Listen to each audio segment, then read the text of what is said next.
Live now. Live now. Thank you, Robin, and welcome back to public. Thank you for that discussion in public excluded. And I would ask now that all matters having been covered or questions being responded to on that report, would somebody move that we receive the report of Health and Safety at Work Act and elected members? I have a mover in Mr. Murray. Do I have a seconder for that? Thank you, Councillor Edgar. Any further discussion? If not, all those in favour, please say aye. Raise your hand, your tick. We have unanimity on that, so thank you. That is carried. We now go to what was item 12, I think, for the quarterly risk report. And there's a number of items on this. But I suggest that what we will do is we will first of all address the reason why we've moved this report, and that is the situation, the updates relating to Civic House, before we take the rest of the report, because I think that's the point that's on everybody's mind. I will, while this report is normally presented by Mr. Hughes, and we will leave it as Mr. Hughes's report, I will initially be asking the Chief Executive to give us the current situation. In doing so, I just want to, perhaps pedantically, but I think importantly, remind members that the key function of this committee is to monitor carefully matters of, in this context, matters of risk that arise, particularly, and there's two aspects to that. The first one is to ensure the safety of staff, the safety of the public, and the business continuity of the organisation is addressed in a very timely fashion, and that all mitigations are appropriately in place for that, or are planned in place. And it is our role to ensure that that is being done and monitored. The second very key part of this subcommittee's role is to ensure that matters of process, matters of the procedures followed are addressed to ensure that there is no repetition of the problem, that the root causes are done. Now, that sometimes can take longer, and I will try and keep the two separate in this, because the first and most important function for us is ensuring the health and safety of the staff and the public, and then we will look to the remediation of causes or anything else subsequent. But I come first of all to the CEO. Mr. Doherty, would you take us through the current situation as to where we're at on this? Now, I know there's a number of questions that councillors will have, and we will take those in due course.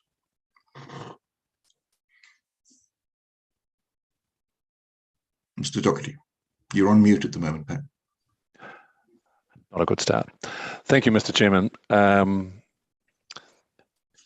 So it was about 11 days ago, I became aware of the existence of two reports. One was a detailed seismic assessment by Beckers of the Civic House structure, including the ceiling tiles. And there was a second report on the ceiling tiles, but it was not a detailed seismic assessment. When I knew, you knew, I passed that on as quickly as I could, and we responded very quickly. When we became aware that the roof structure was only at 20%, that same afternoon, we vacated our staff out of the 6th floor because we considered that was too high a risk. At the same time, we had an internal discussion about the risk presented by the ceiling tiles, and decided that that did not justify vacating the entire building. Early the following week, Malcolm started doing a more formal assessment of the risk presented by the ceiling tiles, and his advice hasn't changed our interim opinion that we don't need to vacate the Civic House. We are going to get an external review of that work, and we'll have that done by Beckers. And could I say that I think we have David Whittaker from Beckers has joined us in this meeting. David is a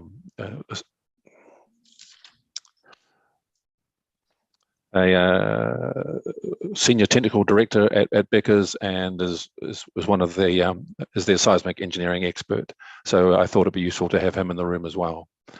So our process from here is Beckers are now on site doing the detailed seismic assessment of the ceiling tiles, and there are two parts to their work. One is that detailed seismic assessment, but the other one is identifying how we can quickly fix the high-risk areas and get them up to a higher standard of the code.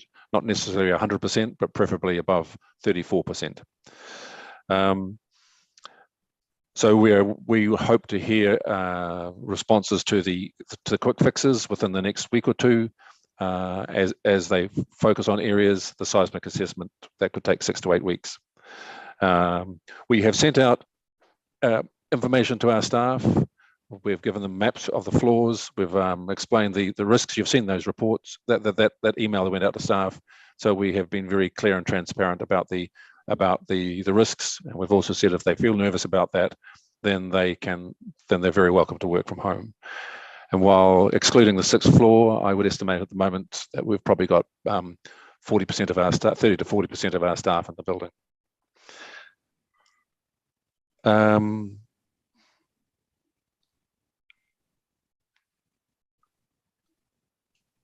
Once we have the more information from Beckers, we'll review the information that we're providing to staff and update it, and we'll be providing that to you as well. So it'll be the same philosophy. Once we know, the staff will know, you will know.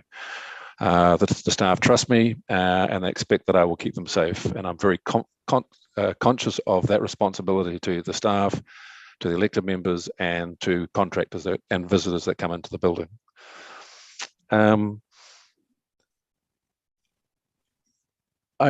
I don't know that I have. Oh, sorry. The other thing is we are also in the process of commissioning an internal assessment, internal review to understand what went wrong. Look, my staff are good people. They do their best. They work hard for the council and the community. They don't deliberately make mistakes. But something's gone wrong with our systems and processes here. That those reports have been in the building for some time. I think the Beckers one, well, yeah, they've both been in the building for some time. And how did I not know about something as serious as that? So we are proposing an internal review. I have discussed this with the chair. We're proposing to use Arlene to do that piece of work. She would report directly to the chair and to myself. And we think we can have that piece of work done reasonably quickly. I haven't had a chance to talk to Arlene today about how quickly she thinks she can do it. At the moment, she's prepared some very draft terms of reference, and we need to get those signed off. And my strong hope would be that by the end of the week, we have this review underway. This is incredibly stressful for some of the staff who have been involved in this process. And the quicker I can do that review and come out the other side with better systems and processes, the better. The longer it drags on, the more I run the risk of losing good staff because they just can't cope with the pressure and the stress. So thank you, Mr. Chairman. Malcolm is available to run through his risk assessment, and David can also provide some commentary on our building and the national and the bigger picture, if that would be of use, either now or after questions. Thank you. Thank you. What I will do is I suggest that we ask Malcolm and David to take that, so that questions can then be based on a collective on the total picture as presented to us from the three of you, and we'll take it through from there. And I think that that might be the better way of doing it. Mr. Doherty. And look, one important thing, Mr. Chairman, I apologise to the council last week, but the two independent members weren't present at the time, so I just repeat that. Look, there's there's been a system failure here. That's on me, and I apologise. And as you can tell, we are moving very quickly to address the safety issues and safety concerns with the building, and we're moving nearly as quickly to address what went wrong, that we didn't know about this as quickly as we should. Thank you. Thank you, Chief Executive. Mr. Hughes, should we come to you first? You to add your bit, and then Mr. Whittaker, thank you for being with us today, and we'll come to you in due course. Thank you, Mr. Chairman. And what I have here is, I guess, a summary of the key legislation and the guidance we've used to provide some context before we actually get into the actual, which provides context for how we've assessed the risk. And so, if you wish, I'd like to go through that, please, Mr. Chairman. Please do. So I guess the key legislation here is the Building Act, or more precisely, the Earthquake-Prone Buildings Amendment Act 2016.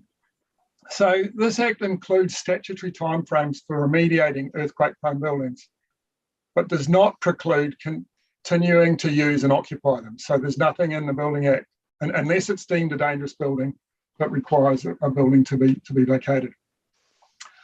The Health and Safety at Work Act 2015, which the primary duty of care under that act, which is where I do most of my work, does require a person conducting a business or undertaking, or council in this case, to protect the health and safety of workers and others while providing a safe working environment as far as reasonably practicable.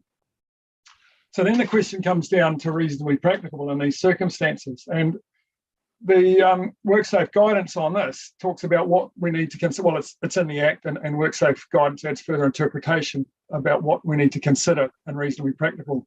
And so the key things are the likelihood of harm, the severity of harm, the state of knowledge, and the available control measures. And after all those things are considered, cost can be a consideration, particularly if the cost is grossly disproportionate to the risk. But the key bit that I want to, I guess, provide more context for is the state of knowledge. So the state of knowledge on this matter, we have a number of reports received in regard to the ceiling systems, a lot of inconsistency in regard to what they've said about the percentage of the new building standard. We also have, but we know that from these reports that there is an issue, and we have known for some time with the ceilings. The Marino report goes a lot further than the previous reports in regard to what's needed to fix it, but the risk priorities remain unchanged since work that was done in 2020. In considering the state of knowledge, we also have a number of standards to refer to, and so I've already talked about the legislation, the Building Act. But we have a guide for the seismic assessment of buildings, a standard, the technical guidelines for engineering assessments, which is what what Bruce has used in his work, and I've definitely considered it in the way that I've framed things. And another key one is managing earthquake-prone buildings, a relatively new document by the Building Research Association of New Zealand. So this was published just in November last year. And so we've now run these scenarios, I guess, for these buildings through this tool as well. And it's endorsed the previous decisions not to close Suick House. And this one is specifically, it's called a decision framework for council. So it is designed for councils as building owners. The WorkSafe position, WorkSafe, enforcement of HASWA falls largely to WorkSafe, and they've developed a non-binding policy guidelines relating to earthquake-related health and safety risks that state WorkSafe will not enforce building safety to a higher standard than the Building Act 2004. Now, however, this does not mean that the owner of such a building is not liable under HASWA.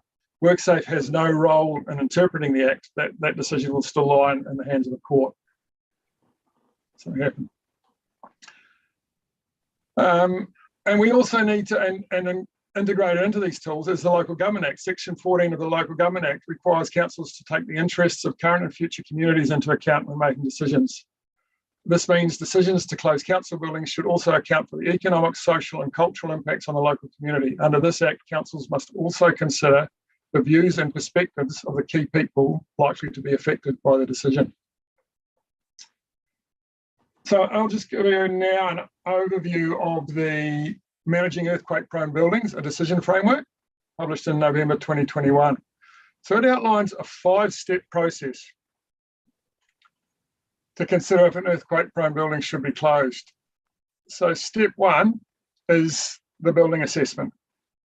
So we've had a detailed seismic assessment of this on the structure of the tower block and clock tower that indicates the roof is around 20%, but the remainder of that building is 100% or better. Step 2, and in regard to the ceiling tiles, we have a number of reports, but none of them actually meet the requirements to be considered a detailed seismic assessment, and that's some of the work that's happening. However, we have enough information that they indicate that the ceilings are less than 34% of the new building standard, so are considered earthquake-prone. We have an earthquake-prone building notice that confirms this. So then we need to go to step 2. Step 2 is assessing the level of life safety exposure. So this considers the number of occupants on a daily basis or at any one time, that are exposed to the risk. And it also considers the time before remediation, or how long it will take to fix, how long the building will remain open. And that gives you a level from 1 to 3. So when we do this for Civic House, in regard to Civic House ceilings, and I'll just step back a bit. In regard to the roof on level 6, we're not considering this here because that's already dealt with. We've got I guess an independent view that it's not a risk to other users of the building apart from level 6. So we're not looking at that at this stage. This is just in regard to the ceilings. So when we look at the number of people that are exposed to the earthquake-prone areas, which is primarily egress routes, because heavy ceilings or earthquake-prone ceilings, heavy ceilings, and even if they're not up to standard, over normal office furniture such as desks that you can take cover under, are not considered earthquake-prone. So we're talking egress areas, some meeting rooms when they don't have enough furniture for cover, and places like that.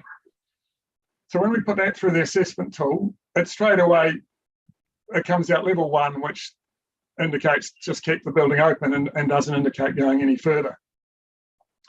But if we do go further, if we consider that the whole building might be earthquake-prone, if we run it by that scenario just to see what happens with the tool when we do that, it takes us down to step 3, which is identify any risk mitigation measures. And so this is what some of the urgent work is doing. It's looking at the highest risk areas. However, the answer there is that we can't temporarily mitigate it for all of these areas in a very timely fashion. So the answer is no, we move to step 4. Step 4 is considering the consequences of building exposure, building closure. Now, and I've looked at this, how much of the building would we need to close? And even though it is only isolated areas, it would be difficult to keep any large parts of the building open without exposing people to the risk at some stage. So apart from the customer service centre, from what we understand at this stage, could operate safely without being exposed to any of the things, even if we closed the rest of the building. It will create problems, but the customer service centre can potentially remain open. But even considering closure of the rest of the building, when we look at the consequences of that, and I'll just go down and find my notes on that. So the things we look at there is the service easily delivered through other means, and I determined that was moderate. We can relocate. Staff have shown great resilience at working from home, but it's not going to be without its problems. So it's not low, it's moderate. Limited or no vulnerable community use the earthquake-prone parts of the building. That one was considered low. Neighbouring businesses affected by the reduced foot traffic. This we consider to be high. Moderate. but it could even arguably be considered high. And significant numbers of staff affected by the partial closure. It will affect significant numbers of staff, and there is some staff that will struggle with, that have always struggled with working from home, and it will present a number of challenges. So with this tool, you take the highest one, which is, and in a couple of counts, it's come out as high. And so then we go to the next fifth step in the tool, which looks at the overall assessment. It takes the information, and also previously we've already considered the earthquake risks hazard zone that we're in. The overall assessment of the building risk is the final table, and it comes out as category A, and that indicates the building remains open. Then it suggests a final step with a final decision. Is this a reasonable and justifiable decision? And so and this is where we perhaps get the opinion of some of our experts.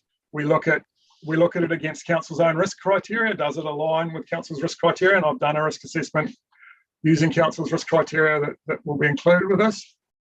But the answer seems to either whatever way we look at the ceiling tile issue in Civic House, and the information we've got, that the result points to the building remaining occupied.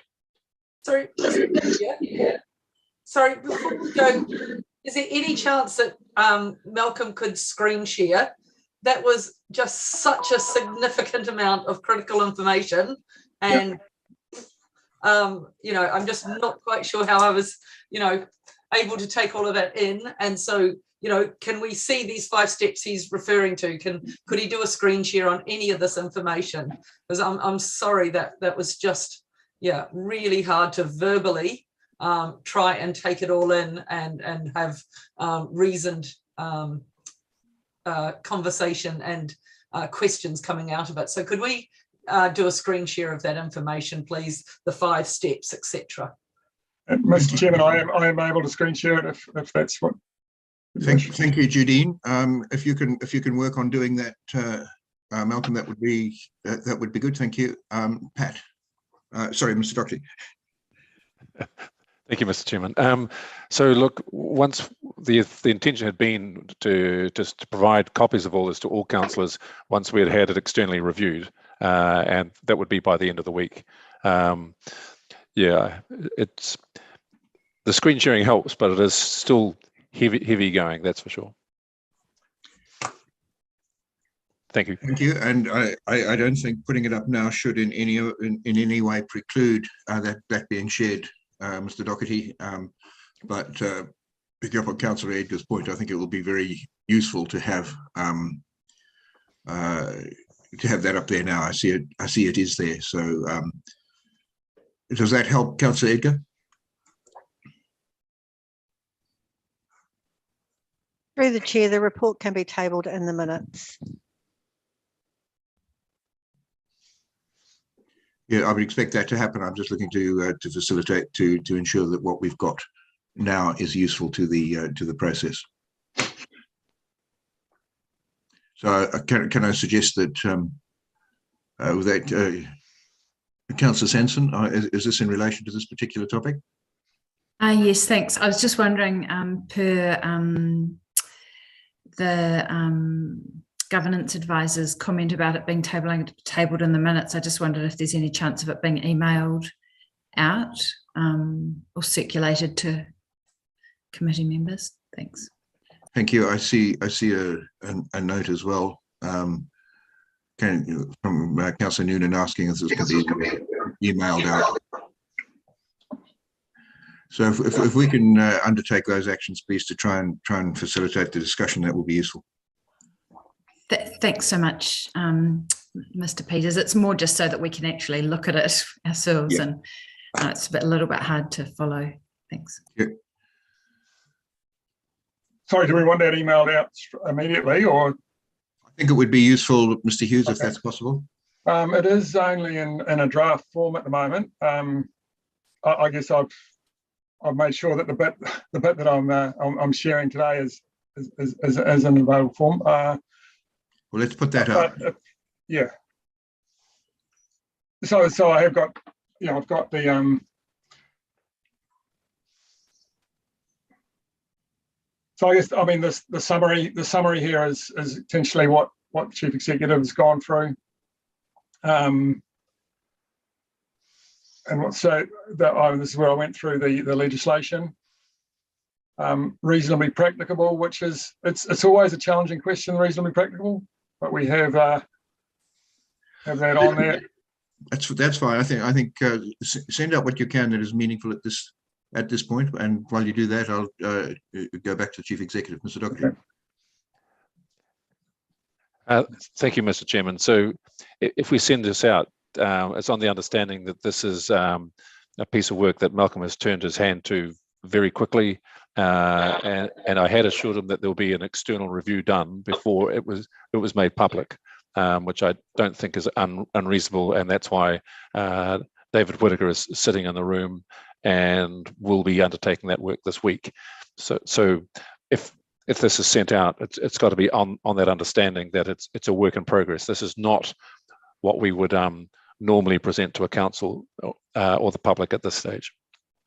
Can I ask if members of the committee are happy to receive it with that proviso? Thank you. If the ones that I can see are saying yes, they think that's okay. Is there anybody objecting to that? I'm having to sort of flash up the side screen. Okay. I'm just wondering if I can get it too, please. I think all elected members should actually get it, but they haven't been in the conversation. But I would certainly, if you're going to be talking about it, I'd like to be able to see it.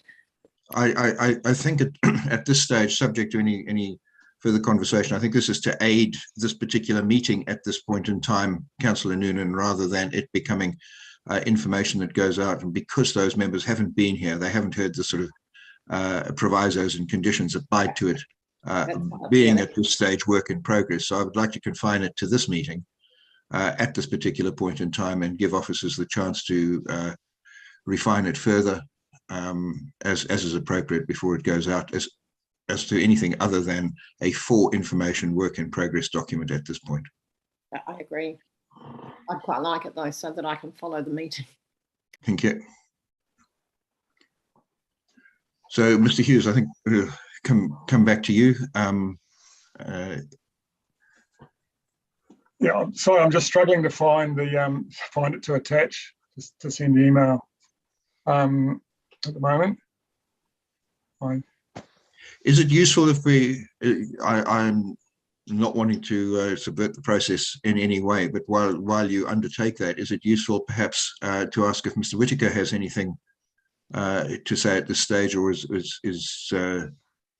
it more sensible for him to wait until you've completed your input? I'm happy for Mr. Whitaker to speak now. I think his input will be very valuable.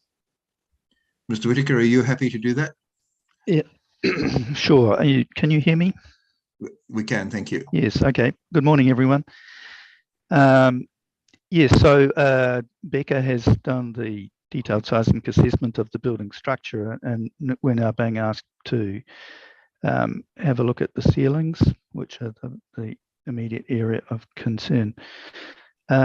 Yes, I'm familiar with the document that Mr. Hughes is using, the recently published Brands risk assessment tool, and I'm happy to review that risk assessment using that tool. There are a couple of, that's a recently published tool, and it's probably not many people are familiar with using it, but I'm happy to give my view on it. It does a couple of important points. Nelson is a moderate seismic hazard area. It's not the highest seismic zone in the country. And the document also has some examples in it which are useful reference to compare against. There's a half a dozen examples in that document, so we can see, follow the methodology through and see it is related to one of the examples is relevant to this situation. So I don't have too much more to add until I've had a chance to see the assessment myself. I'm happy to talk about any other aspect of what we're doing. Mr. Doherty has summarised what our involvement in doing the detailed seismic assessment of the building has been, and what we are now embarking on to try and help with some urgent remedial works on ceilings, and to incorporate detailed seismic assessment of the ceilings themselves.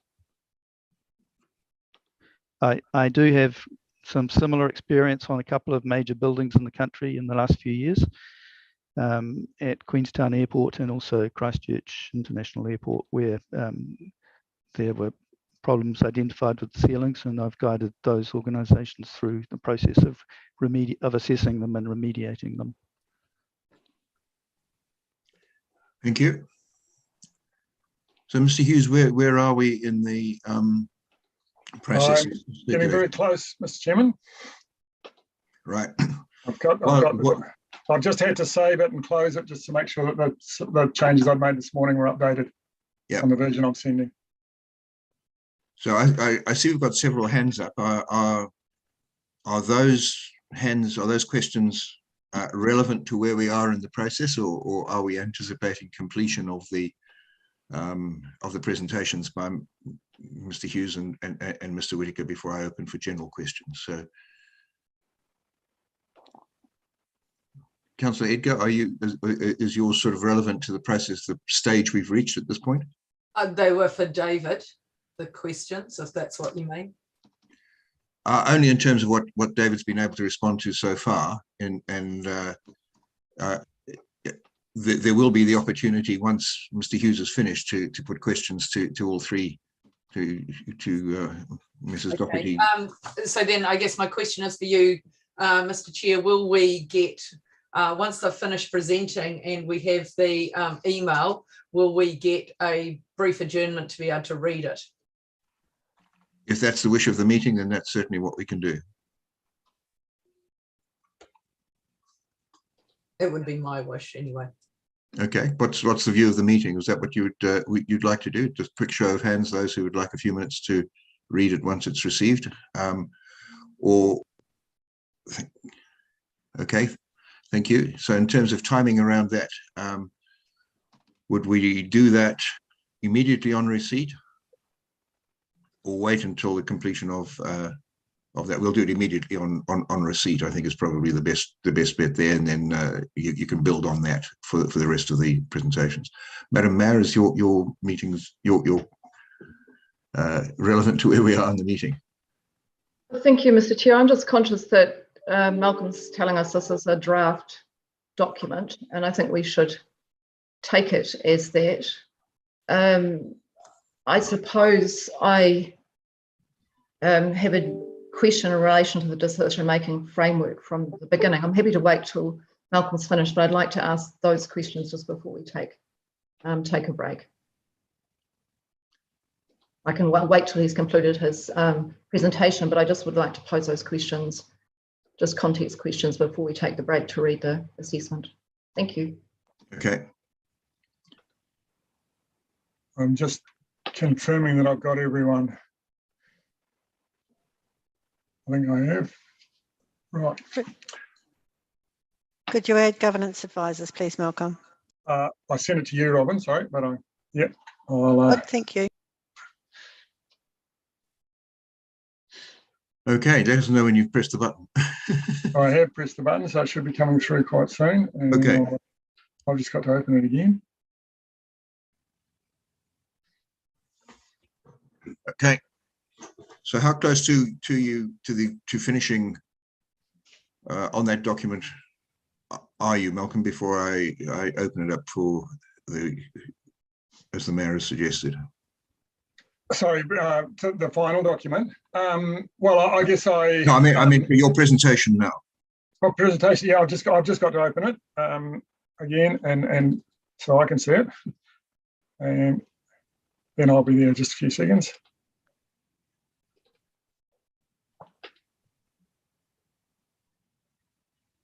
Right. So yeah, shall I share it again, or so people can see where I'm up to on it on their screens, or? Well, mine has arrived, so I can open mine on one of many facilities here.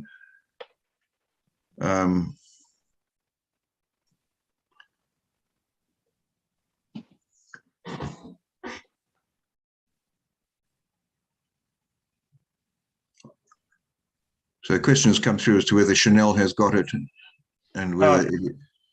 Sorry, I missed Chanel off the list. Sorry. Chanel, do you have an NCC? Through the chair, I can sort that. Okay. Thank you, Robin.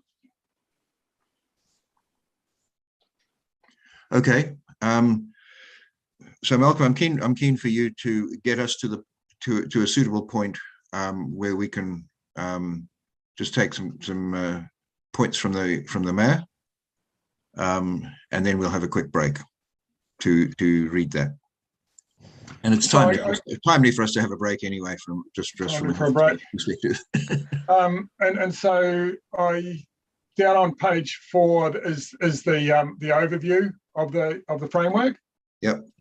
Taken straight out of the document. It's basically the overview of it. And then below that is the 2 assessments I've done using the framework.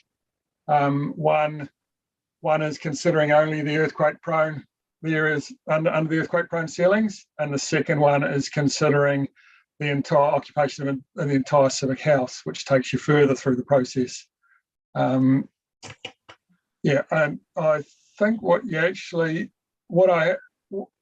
probably to understand it fully, you do need the full tool, which I haven't, is going to, the relevant parts are going to go into this document, but they're not there yet. Let's just bear in mind receiving this document at this stage is purely an aid memoir to what you're telling us. This is not the document standing on its own at this stage. It is a draft document, work in progress.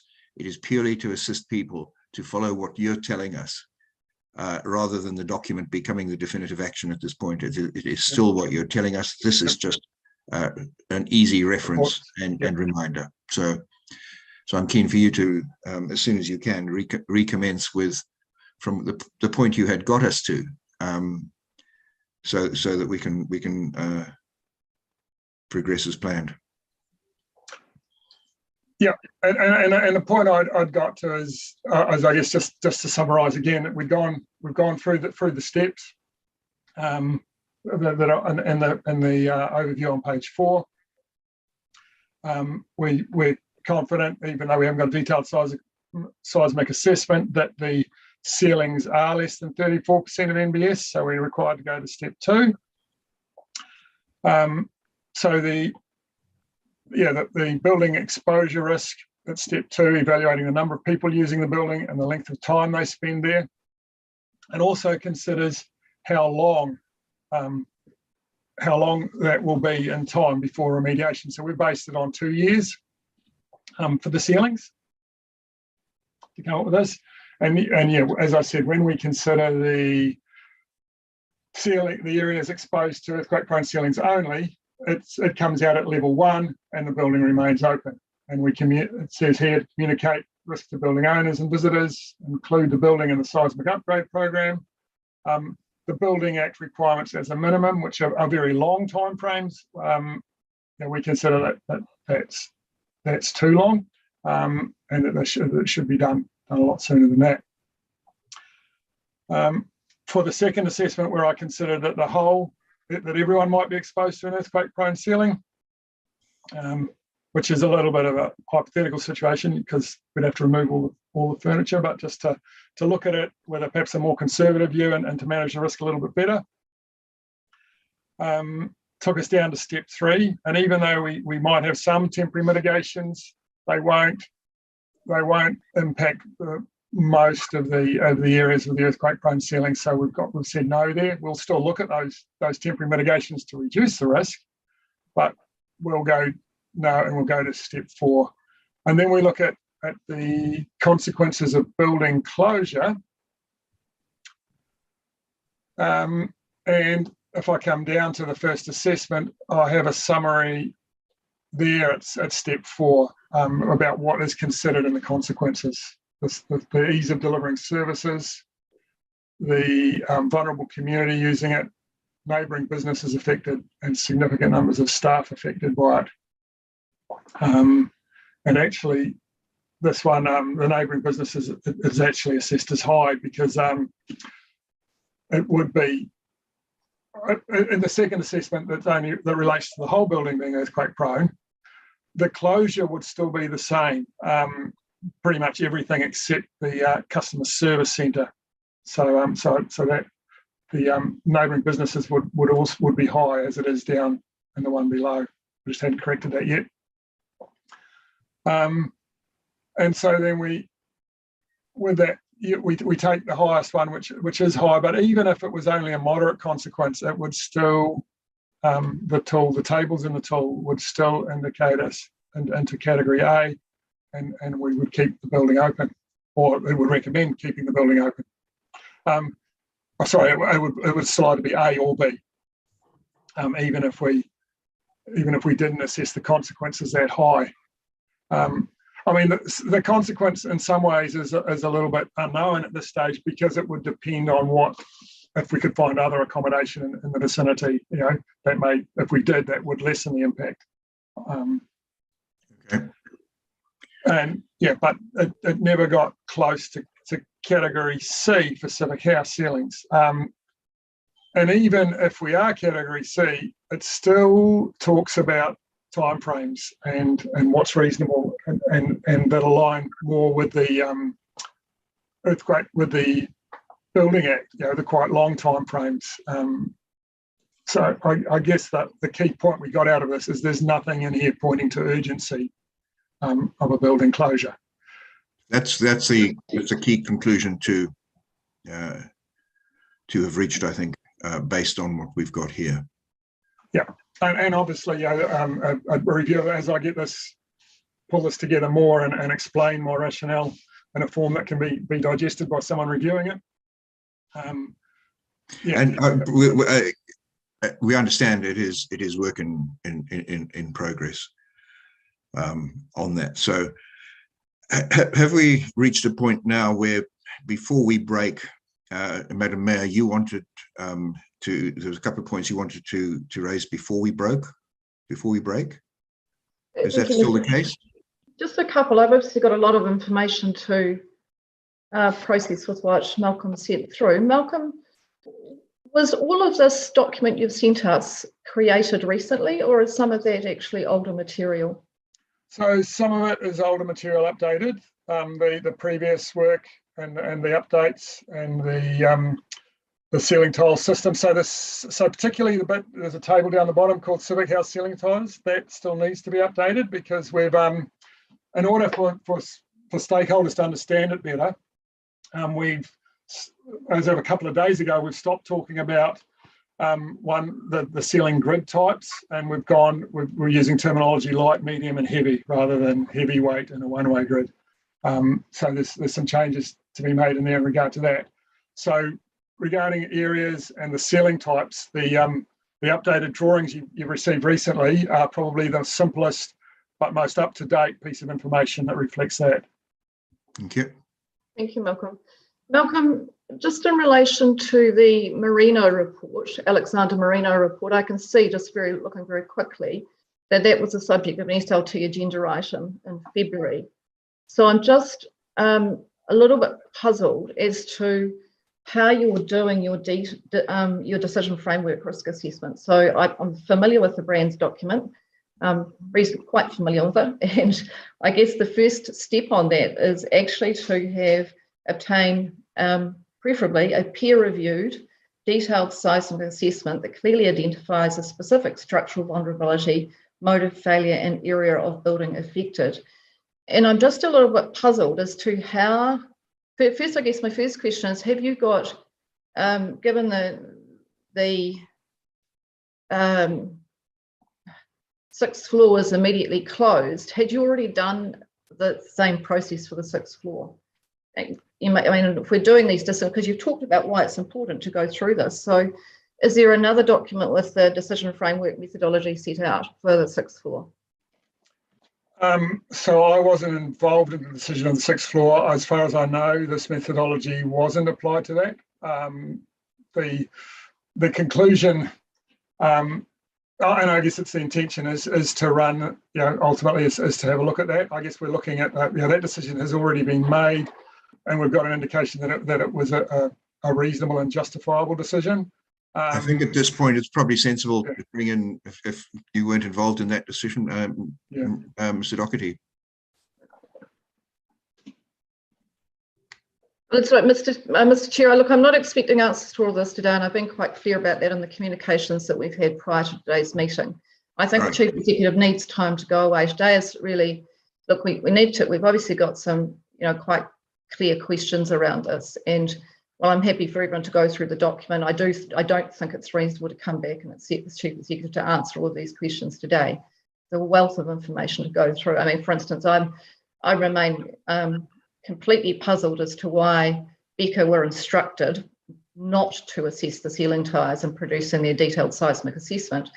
And that puzzles me greatly. I'm greatly puzzled as to why Nelson City Council let things get to the point where the Territorial Authority was saying to them, you've now been identified as a potentially earthquake-prone building. You need to provide us with your detailed seismic assessment for the Savings Bank building.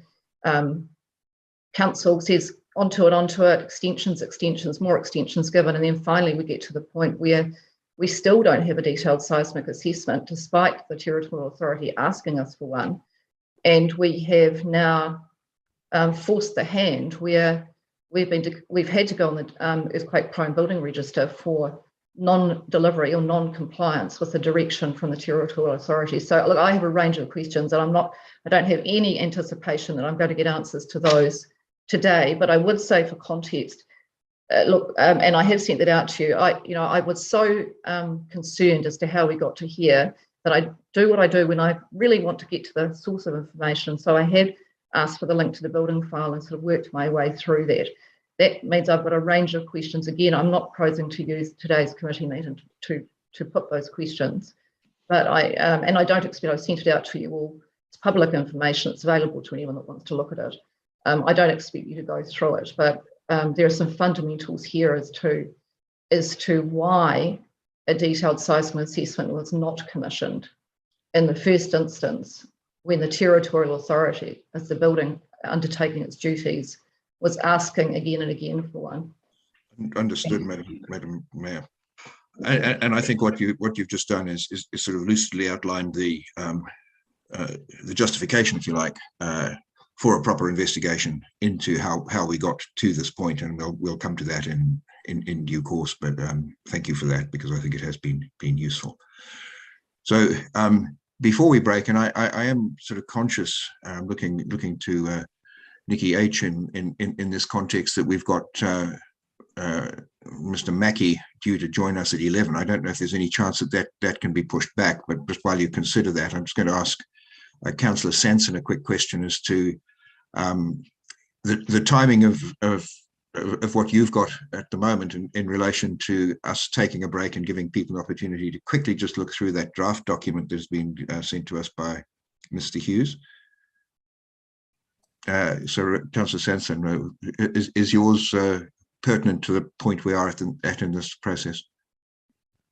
So thank you very much, Mr. Chair. So my questions are in relation to the document, but not potentially direct. Yeah, I mean, I can either ask now or I can wait. Either's fine. Just I'm here.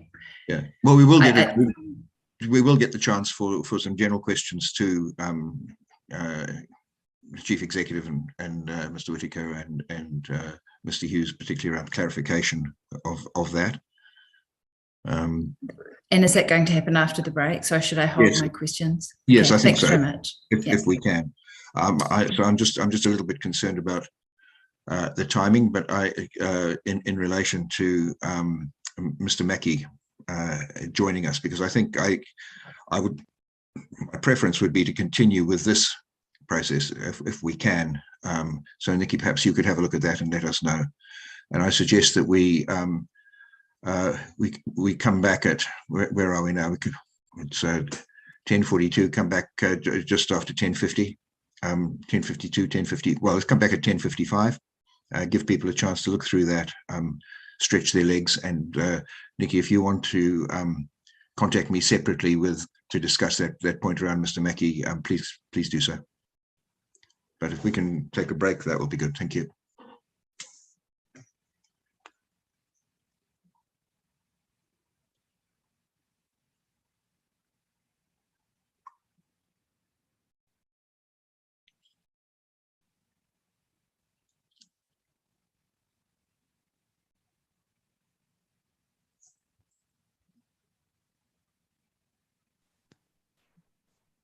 Excuse me, John, you're not mute. John, you're not muted at the moment. You might like to unmute, to mute rather. Thank you.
Welcome back, everybody. I think we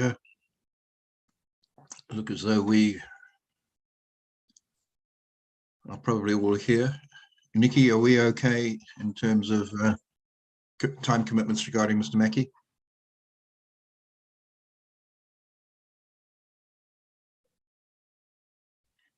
Ms. Harrison, can you hear me?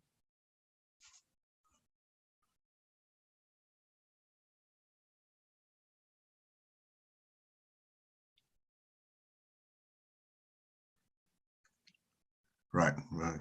I assume we are clear on that front. I know Nikki was going to try and sort that, and perhaps can confirm it when she gets reconnected. So I think we've reached a point now where I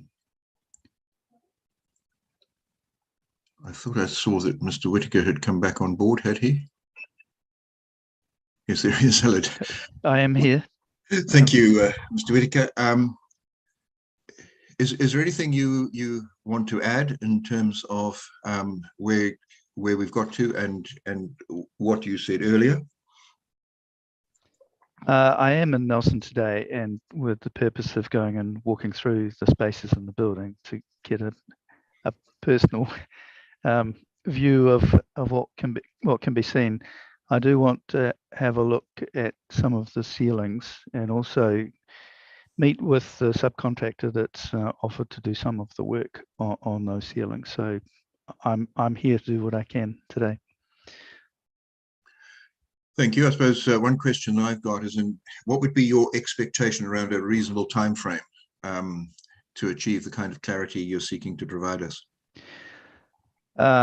It will take a few weeks. And meanwhile, we can address some of the areas that are of particular concern. I need to really circle around back over the various bits of engineering work that's been done. WSP consultants did some very good early work on the ceilings, and I'm not sure where that landed.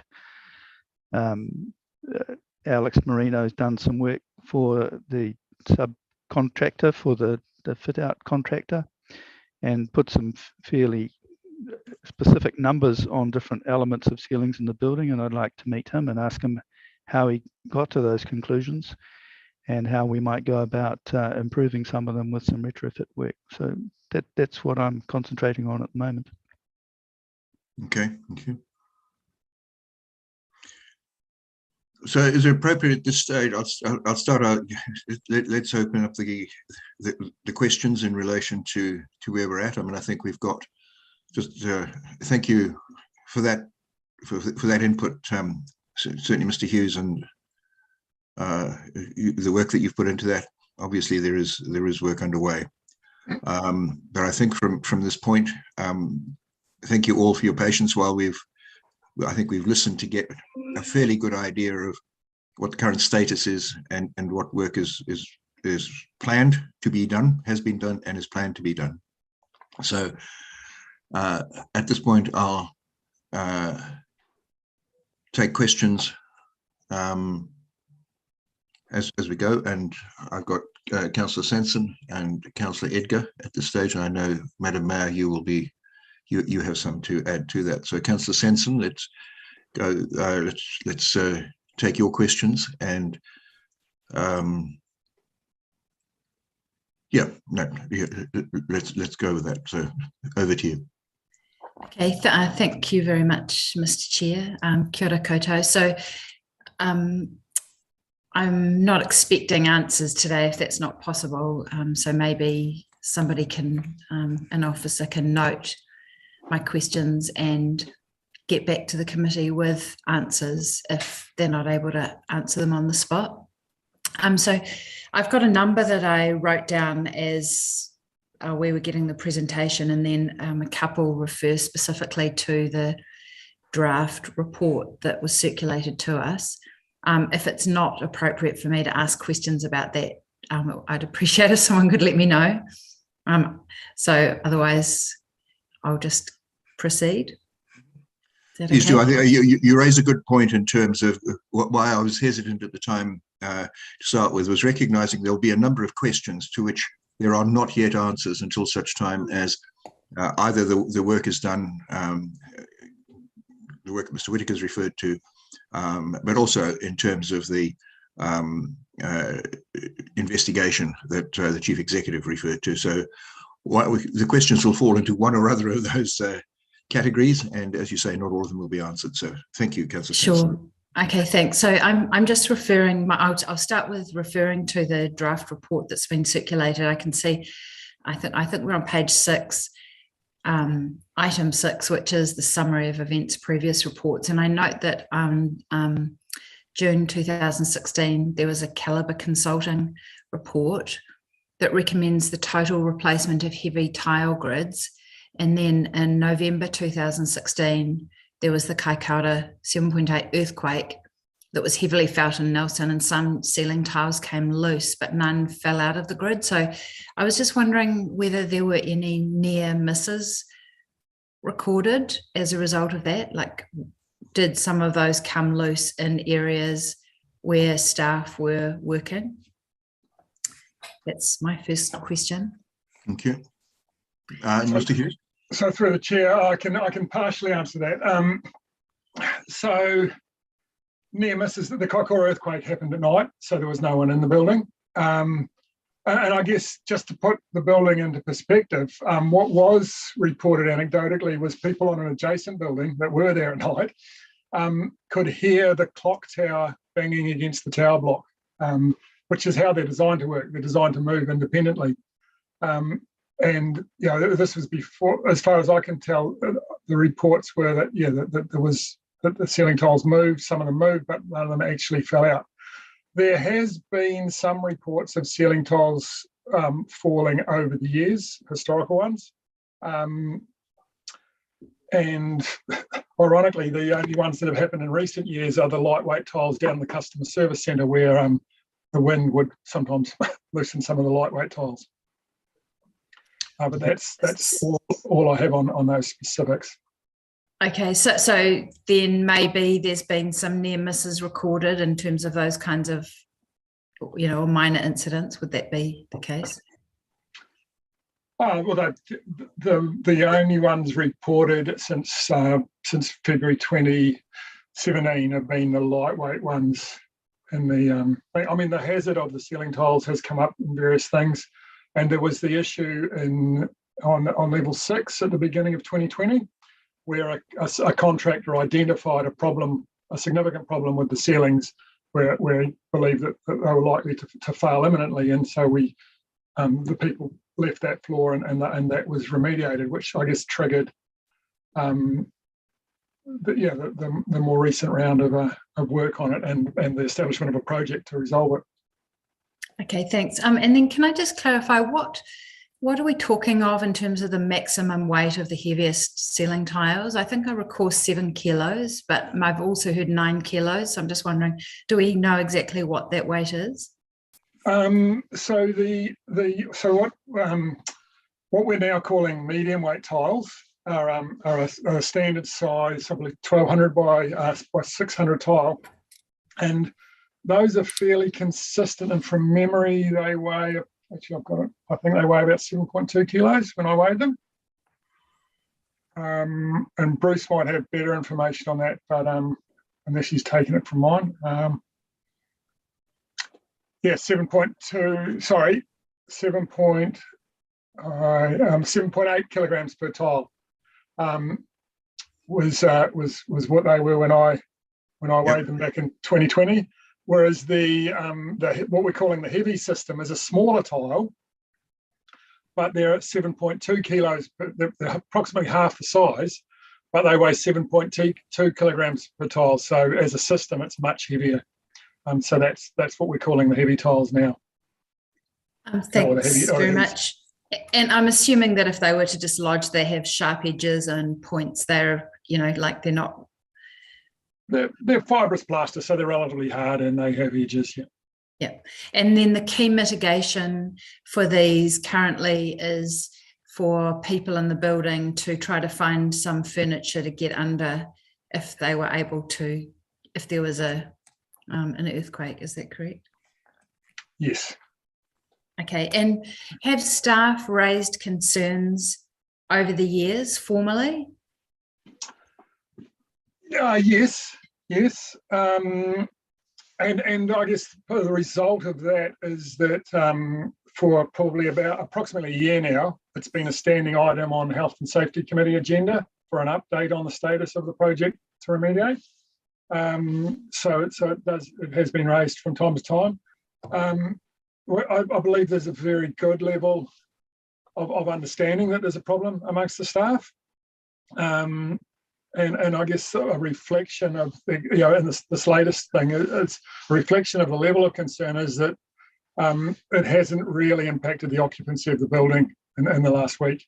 Perhaps sharing the knowledge again or highlighting the information and providing the detail with the plans doesn't, from what I can tell, doesn't appear to have impacted the number of staff that are working in the building. But they've been given the option to not come in. Okay, thanks. And so staff have raised concerns formally. I see in March 2021 there was a memo regarding the change of scope to the ceiling tile project, so that it says the scope was changed to not include tile replacement. So I think what I would quite like to understand, and you may not be able to give me an answer, is given that we know of this risk for now a number of years, what would stop us just removing all the tiles? I mean, obviously it's not going to look that great, but it would kind of immediately mitigate the risk or remove the risk. I'm just curious as to why that might not have been considered. And I can't answer that question. So that's definitely been put to our consultants, and it would have significant impacts on the acoustics, the heating and ventilation system, the lighting. It would affect, and a number of these services are actually installed. The lighting and ventilation ducts are installed within the ceiling tiles. So yeah, it's definitely perhaps an approach to building fit out is that it can be done without a suspended ceiling, but it's more has to be done from the beginning or from a complete refurbishment like that. It's not really a viable option to do it, to retrofit it like that. Okay, that makes sense. Without changing everything. Yeah, okay, that makes sense. And then I've probably just got one more final question. In terms of if staff raised concerns formally, what kind of response would they have received? So an example is recorded there where in 2017 it was raised formally, and so I looked into it because I've been aware that there was some concern with it, but I looked into it, and what I found at the time was that it was on the risk register. It was included in asset improvement plans with priorities. I mean, they were very broad brush and perhaps not as refined as the priorities are now, and probably will be even more refined. But priorities were identified. There'd been some costings done, and it was scheduled.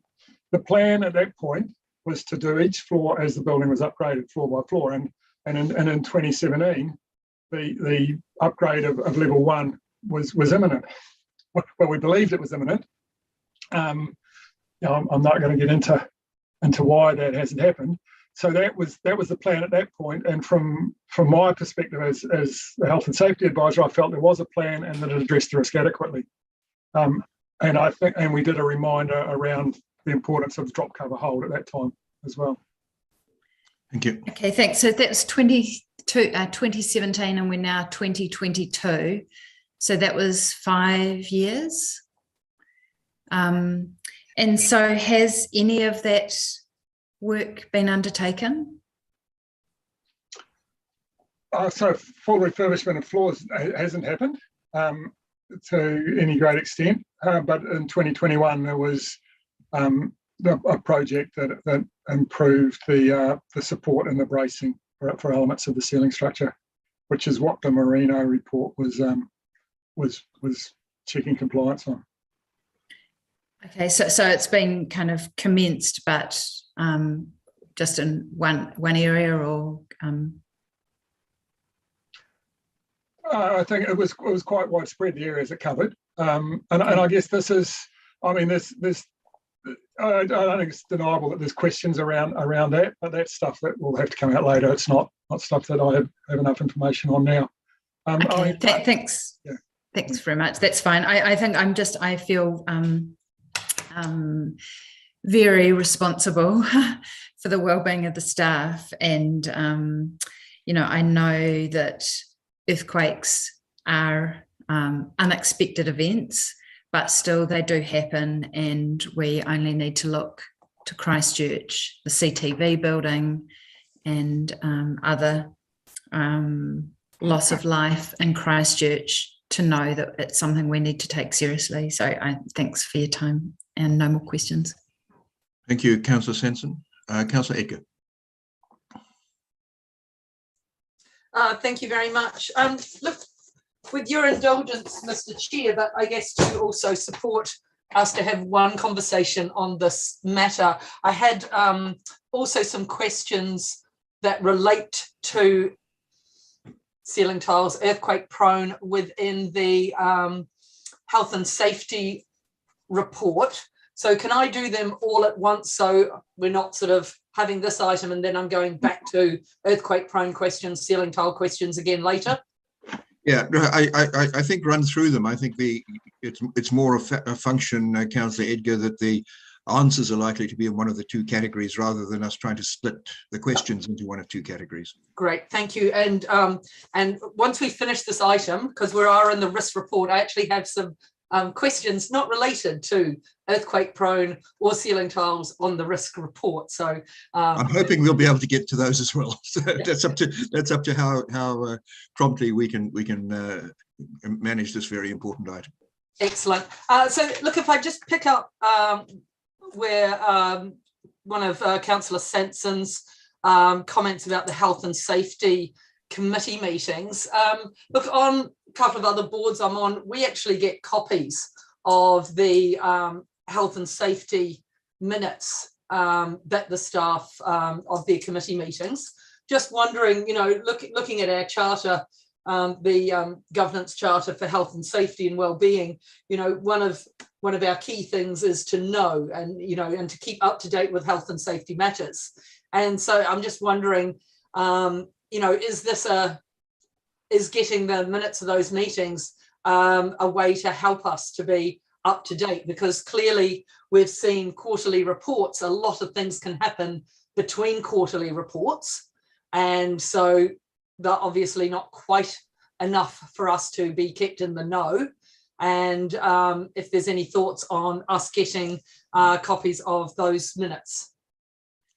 I'll look to the Chief Executive perhaps to respond briefly to that. I concur. I think it's a good idea and one that I've seen in practice in other organisations. Pat.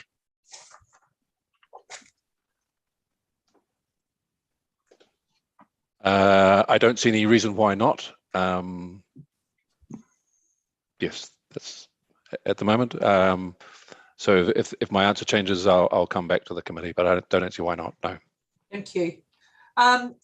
My next one is just 6.4 on the health, safety and wellbeing report.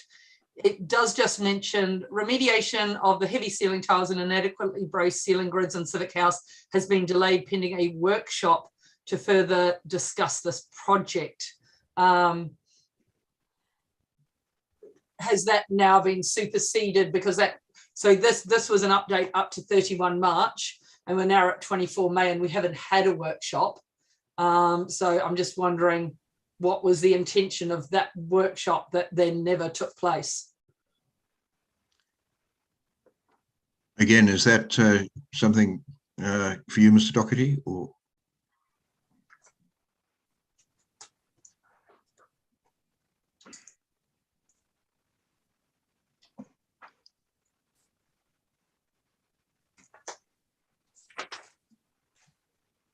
Sorry, what page are you on? Yes, I'm on page 31 of the agenda, 6.4.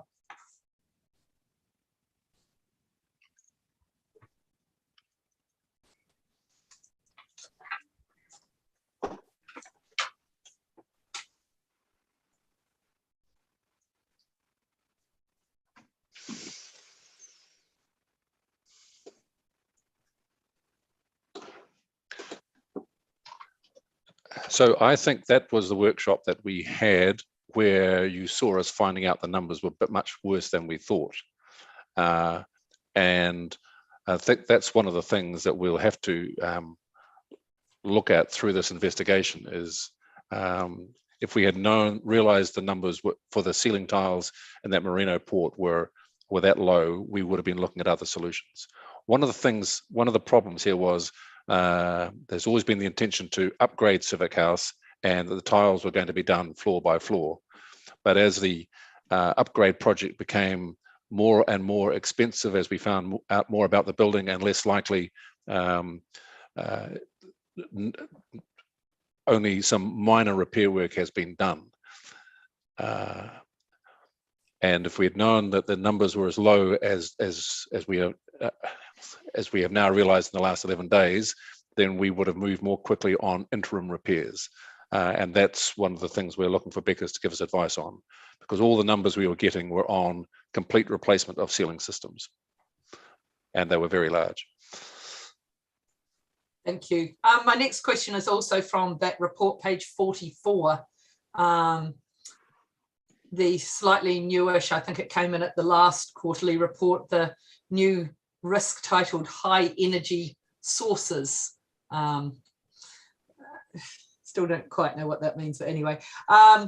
Just, you'll see under treatments, the temporary mitigation to heavy ceiling tile risk in council workplaces being further investigated underway. So I just, because of the criticality of this piece of work, you know, I see no current controls in place that relate to that project and one treatment. And I just wonder if the risk map, you know, everything around this actually suggests that having it as an amalgam within other, you know, because it's most of the controls are all about vehicles and vehicle purchasing policies and things like that, whether that is actually the best place to have earthquake prone buildings, ceiling tile risk as sort of this weird amalgam in with you know, moving plant operation and working at heights and driving vehicles, and if there's a better way to deal with this, and whether when a high risk project comes to the fore such as this, whether it actually should have its own area.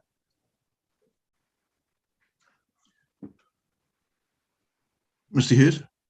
Yeah, through the chair, I can answer that partly, and to a certain extent, I agree with Councillor Edgar. I was sort of struggling for the best place to fit this under the key risks, but I guess it's probably the nature of the governance level of reporting on risks that it does incorporate a huge, quite a large area, and you know, the other area that I consider, or that aspects of it belong in, is the emergency preparedness side of things, because that's what the main controls we've got at the moment relate to, is our emergency preparedness, and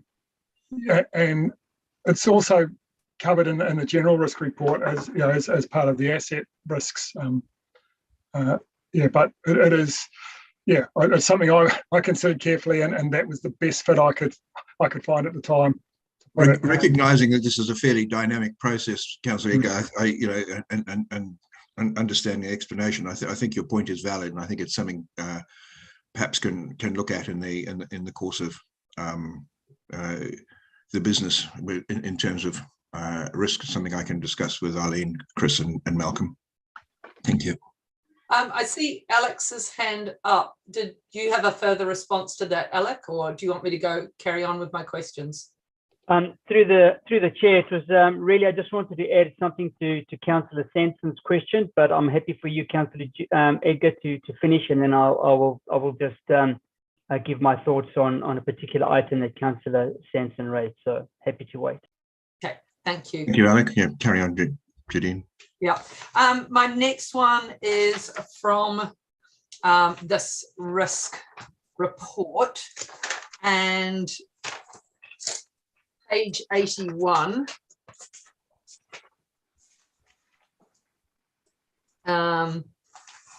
which is the illness, injury, or stress from higher hazard workplaces. So I appreciate that this report is dated to 31 March. But of course, you know, some of this information was known.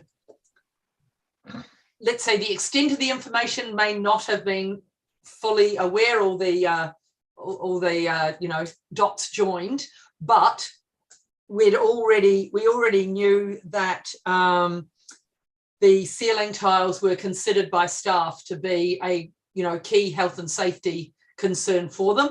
That had been raised clearly through the long-term plan discussions. So I'm just wondering whether, you know, just noting that, you know, they're not mentioned anywhere, either there or in those pages we've got on key risks. And so where it does sit. Again, I think it's a valid point, one that I had looked at, and I've also been used to a system in the past where there have been emerging issues or issues that are likely to turn into risks. And I think this covers, to some extent, Councillor Edgar, it's the same as the previous one, and I think it's worth looking. It's worth us during the investigation, looking at the reporting process as well, and what changes to the reporting that can be made that would have kept this more front of mind, perhaps. I think it's a valid point we can look at. Okay. Did you want to make a comment on that, or because I wasn't sure if you were leaning forward to make a comment, or no? Okay, thank you. Now, just did note that I did get a reply saying it was on the risk register in general, but of course we only get a snapshot. So I did ask for a copy of the risk register, but I either wasn't allowed it or something. I wasn't. The staff member wasn't able to send it to me. I'm not quite sure. Mr. Logan? So through the chair, so I help administer the risk register.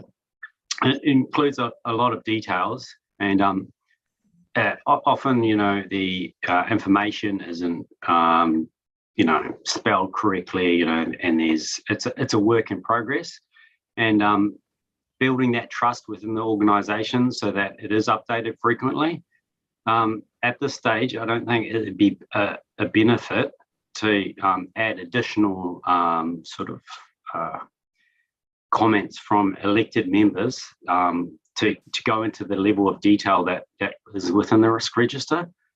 So that is one of the reasons why I don't think it makes sense. I guess also in terms of I think it's probably the way it's managed, I think it does work quite well currently, and I think by adding in that extra review or sort of being able to drill down, that it might actually hinder my job in identifying and reporting risks. So that's one of the reasons why I didn't provide you with the full risk register on all 300 odd risks. I guess, Mr. Chair, you know, it is always that catch of I don't know what I don't know. And, you know, coming back to the governance charter for health, safety and well-being, you know, one of my key responsibilities, it says, is to know. And that's actually the top objective is to know. And I guess, you know, many of us here are finding ourselves in a position where, you know, we've found out that there is a lot of information that we don't know, and information where it is a safety risk for staff or a potential safety risk for staff or an impact on their health and well-being. And so therefore it is our, you know, we have an obligation to their health and safety, and similarly, I take that very seriously. And so I guess asking for the full register is because, you know, if something like the earthquake prone building doesn't hit a risk register quarterly update and the ceiling tiles don't, then I wonder, and I consider that reasonably serious. And then I go, well, what else is there that I don't know? And so I guess that's my concern is what else is there that might be critical for my role as a governance member? What might be, critical impact on staff that we actually need to be knowing and need to be understanding better and need to be discussing? Understand the issue, and again, for me, it comes back into this reporting process, and there are mechanisms, I believe, that can be put in place, and I think the inclusion of reporting within the terms of reference of any investigation or review is key to assisting to address that particular problem. Councillor Edgar, is there anybody else who wanted to talk on that particular aspect of it before Councillor Edgar moves on to the next question? I wondered, Ms. Harrison, if you were here. So just through the chair, I mean, we've discussed this previously about the value of sharing the whole risk register with the committee, and I think what we've agreed previously is that we will sit down periodically with the chair of audit and risk, and John and I have definitely gone through the 300 risks previously. And so we just need to make sure that there is a periodic review. And that is true, although the reality is that sometimes since we actually went through the whole thing, and certainly not with the currency of the present issues that we're facing. I also just make the comment that going through those is not necessarily, picking up on Mr. Logan's point, it's not necessarily about seeking input to that risk register from elected members. It's about an information flow to elected members, and they're two very different things. So there is a solution there. We need to work on it. Thank you, Ms. Harrison. Thank you for that, Councillor Edgar. Okay, so then my last questions, I guess, are quite overarching ones, and they're probably part of that report back. I guess I need to understand what reporting back we're getting and when, because the current mechanism is quarterly updates, and I don't want to wait another quarter for an update to this subcommittee. So, and for me, okay, so for me there's sort of 5 presenting issues, and so and they will all have different paths, some may join, etc. So one is understanding the building project and civic house project. At the last audit, risk and finance meeting, I asked a lot of questions around that, and that was, we were going to get the report back on that, which we didn't get.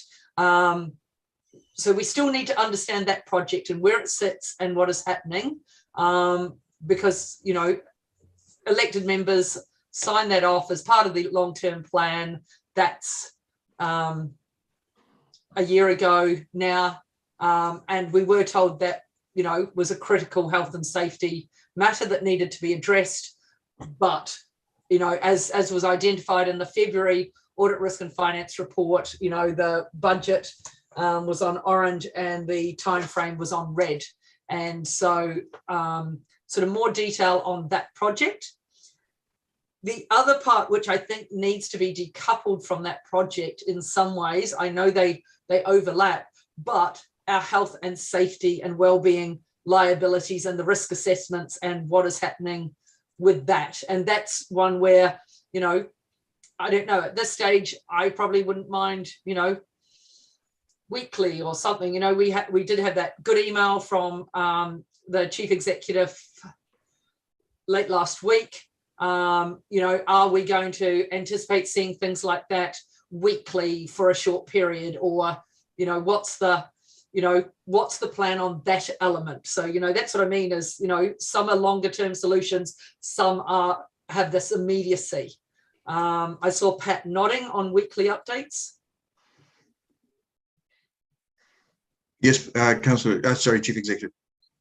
Thank you, Mr. Chair. So yes, my intention, as we learn more, we will tell our staff and we will tell the councillors as well. So as soon as things change, there will be updates. And anything that we send to staff, we will make sure we send to you. For example, this week we will be sending out reminders about the importance of drop, cover, hold and what we mean by that, and any other updates we have. But really, I suspect that the next significant change is when Becca's give us some response on what we can do about priority areas. And yes, we will be providing regular updates outside of the normal reporting system. I've just been exchanging communications with Arlene, and we think that we could have something turned around by the end of June on this. And I'd had a brief discussion with the chair about the prospect of an extraordinary meeting to present that to Audit, Risk and Finance. But that's something that perhaps you can discuss later on. Okay, thank you.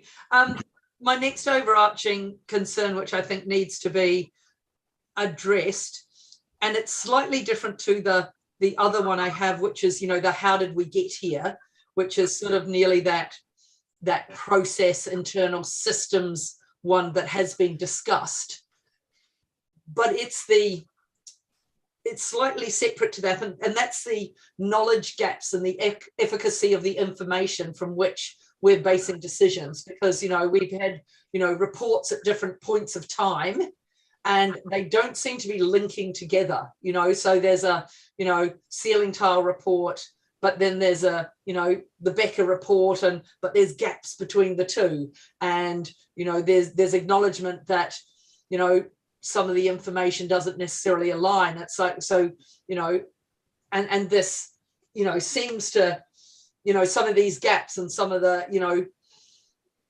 quality gaps as well seems to have been going on for a few years now. And so I guess there is that overarching, not just where did we get to on this situation, but which is more just to do with the earthquake prone side of it, but how have we had a project that's ostensibly been going on for a lot of years, where there's been information and quite significant gaps, and not tying it all together so that good, clear decisions could be made without, oh, here's another thing, oh, but do we need to check that, etc. Does that make sense to you, Chief Executive? Okay, great. My other one is changes to reporting, which the chair has probably addressed well, and that's on the regular side of things, not just ad hoc things. That's not just about today, but it does highlight some better reporting processes across the board, like those health and safety minutes. I think that is nearly all of my questions for now. Thank you. Thank you, Councillor Edgar. I'll come now to Mr. Laverdis. Would you cover off your comment relating to the earlier set of questions, Alec?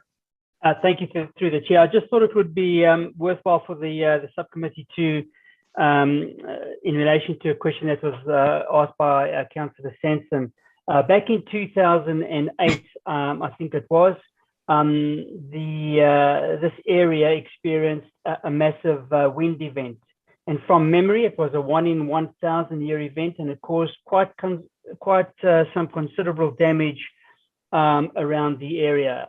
Signs, trees, there was a lot of damage. As I said, from memory, it was a 1 in 1,000 year event. I was sitting in the corner office on the first floor, and when that event hit the building, from memory, one tile did displace and fall into my office, and I think that was a direct result from the wind event, and it being funneled up through the awning. No one was injured. I managed to cover and hold.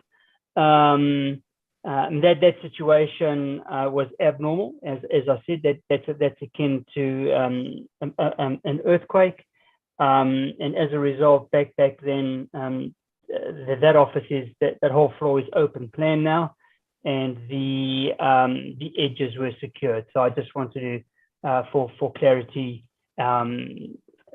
provide that feedback to the committee. But that was, we're going back a wee while, and it was a substantial event. And from memory, I think in that one, only one tile came loose in the entire building. Thank you. Is it possible just to ask a clarifying question in response to that? Yeah, go ahead, Councillor Spencer. Thank you, Mr. Peters, through the chair. So just my question in response to that is, it was a wind event, and did it move the building? Is that what is being suggested as the reason the tile displaced, or did the wind enter the building, which was, I just didn't really understand how that was comparable to an earthquake? Through the chair, I can't really comment on whether the building moved. I think the wind event was of such a magnitude that the damage caused in the area, and that's the analogy I'm trying to draw. The damage that was caused in the top of the south was substantial, and I'm not an expert to say that it compared with what that related to and compared to with any specific earthquake, but knowing that it was a significant event, and I think it was as a result of wind finding its way into that first floor and disrupting the panels. But as I said, from memory, only one fell down, and the edges have been secured, and I don't think that could ever occur again. Thank you. Thanks. So just to clarify, so wind dislodged a tile potentially? Okay, thanks. Well, not potentially, yes, it did. Thank you. Mr. Murray. Thank you. Through the chair, question for Mr. Whitaker, if I may. It's a reasonably direct question. Given where we've got to today with all of the assessment by management of the building, the risk, the health and safety risk, and the current status of things, are you able to confirm that you don't have any concerns, in inverted commas, with keeping the building open to our people at this point in time? I don't at this. Can you hear me? Yes, thank you, Mr. No, I don't have any particular concern. This is a relatively common thing across New Zealand at the moment. There are many people dealing with similar situations, realising they have buildings with some features which are considered hazardous. There's nothing that I've heard or seen so far, but I want to go and see the building myself. I've seen a number of photos of ceilings, and although they might not be code compliant, there are quite a lot of fixings and attachments of the ceiling grids that I've seen. So no, I don't have any particular cause for concern or suggesting you do anything more than what's been stated so far. Excellent. Thank you for that. Appreciate that input. So my second question, Mr. Peters, probably looks more towards and covers off a little bit with what Judine was referring to, is what's next, who's doing what by when, and who's engaged with that process, so that we have a clear idea of who, what, when, and how moving forward. And to my mind, there's obviously the review that Mr. Whitaker is doing, there's the building assessment, and then the fix. So I'd like to spend some time talking about that once the questions are cleared, for clarity. Thank you, Mr. Murray. I think in the wrap up of this session, I'll be asking the Chief Executive to give us some fairly clear indications of what happens next in exactly that way. So thank you. Madam Mayor. Thank you, Mr. Chair. Look, I'm conscious this has taken quite a long time today, and as I said, I'm not expecting to get all the questions and answers in today. There's quite a lot to look through. I just do have a follow-up question on the risks register, which is, was the risk, when the detailed seismic assessment arrived in drafts, I think February, final March, the determination by the territorial authority in start of April, and it had an under 20% rating for the roof area of, in the plant room for Civic House. Was that entered onto the risk register? So I can answer that. Thank you. So through the chair. Just through the chair. Yeah, the risk was on there, but the description didn't change, and nor did the risk rating, which is currently, it's a rare event. So even if an earthquake did happen and some tiles come down, it's not necessarily going to hit someone. And then the severity was extreme. So that came out as a medium risk. So it didn't change. There wasn't an update. So Chris, just to follow up, I'm talking about we might be talking about the same thing, but I just want to clarify. I'm talking about the roof structure in the plant room in level 6, which had an under 20% rating under the MBS. Did that stay as, manageable risk? So in terms of the roof, so no, that sort of general ceiling roof description, again, it wasn't updated. So it wasn't updated. Yeah, I didn't get that updated. To some extent, I think we also have to recognise that the risk register is a way for monitoring things, but as long as someone is actually looking at the risk and doing something about it, whether it's in the risk register, ideally it would be in, but it appears that, decision that the report, sure, there may have been some differences with timing, but it has been acted upon. And there's been decisions made in terms of, how long it takes to flow into the risk register. Potentially it could have been a little bit earlier. Right, so we shouldn't rely on the risk register for matters that require prompt responses. Is that essentially where we should be considering this? Look, we do have a separate reporting framework for any sort of high risks, and that would normally get escalated to me, and that would normally, rather than being through some sort of spreadsheet or whatever it might be, someone normally gives me a call, or there's a discussion that's had, and the chair of Audit, Risk and Finance would also get involved. So for whatever reason, for this particular case, I guess the assessment has changed, while the actual risk of the things falling down hasn't changed. It's just the assessment of the risk has changed, and that didn't trigger anything from on my side. So that either the risk register or the notification of a high risk, those sort of processes weren't triggered in this instance. All right, thank you, Chris. There's obviously, we're going to have a bit of a think about this, because I'm still struggling to understand how a notice could have come from the territorial authority into the organisation with clear detail that this was under 20%, and there was no action. This has got to be part of the review. It is, and I think where this becomes really unstuck is, that's such critical information, because it was putting people's lives at risk.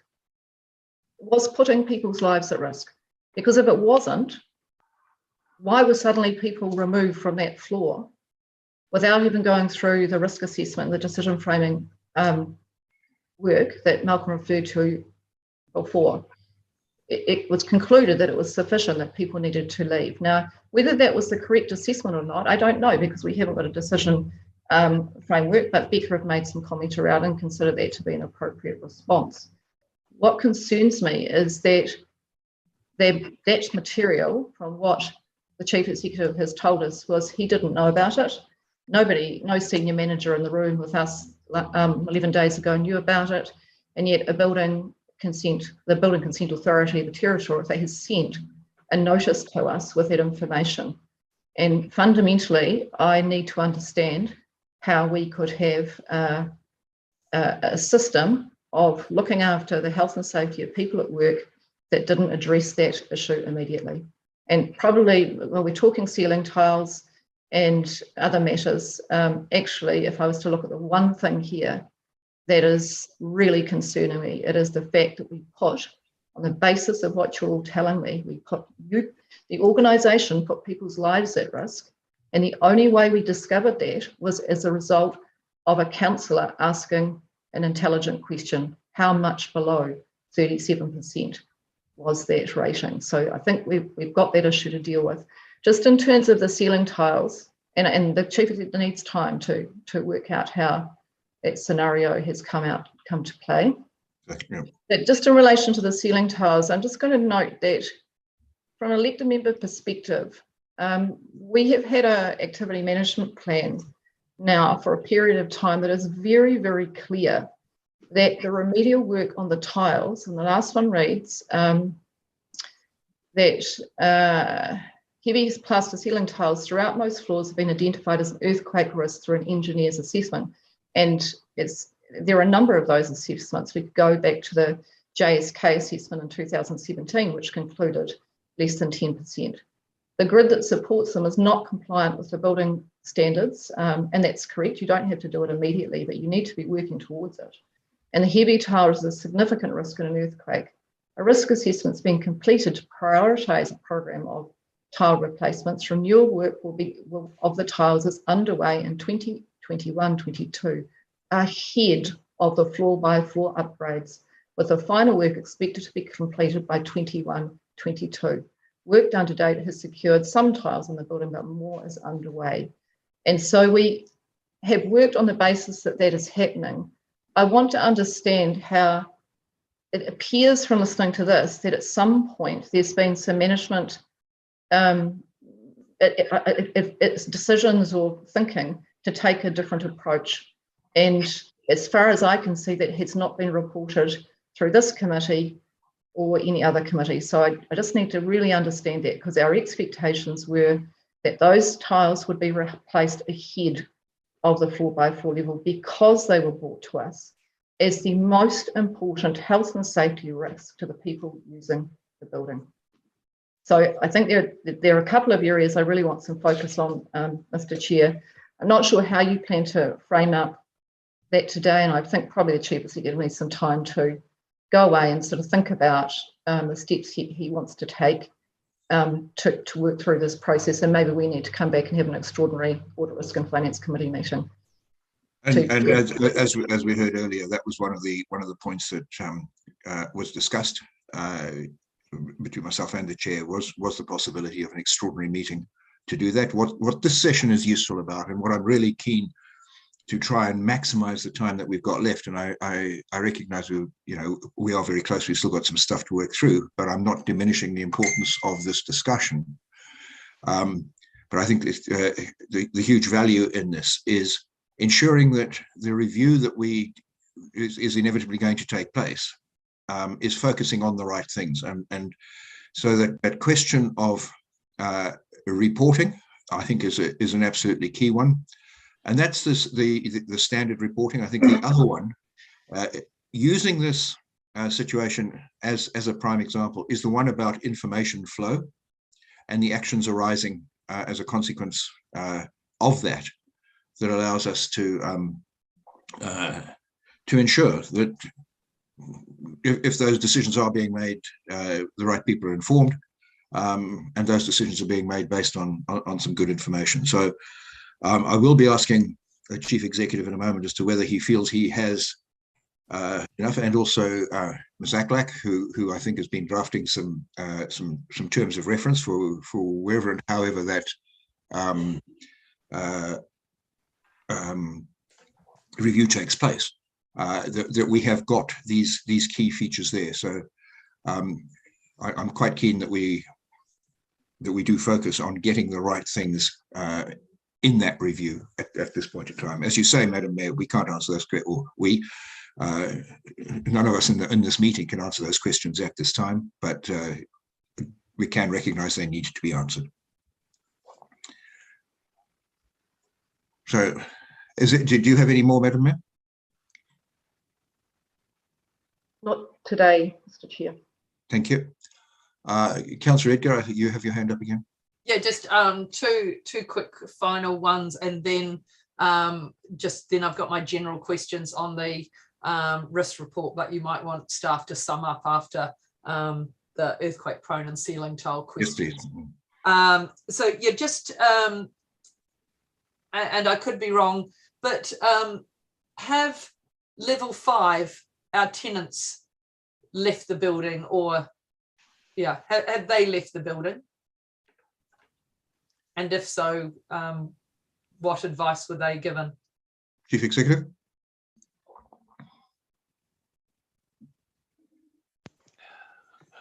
No, they haven't vacated the building. I think they have, as a tenant, they do their own fit out, and I think they have replaced their ceiling tiles. I think that's right, Ms. Harrison?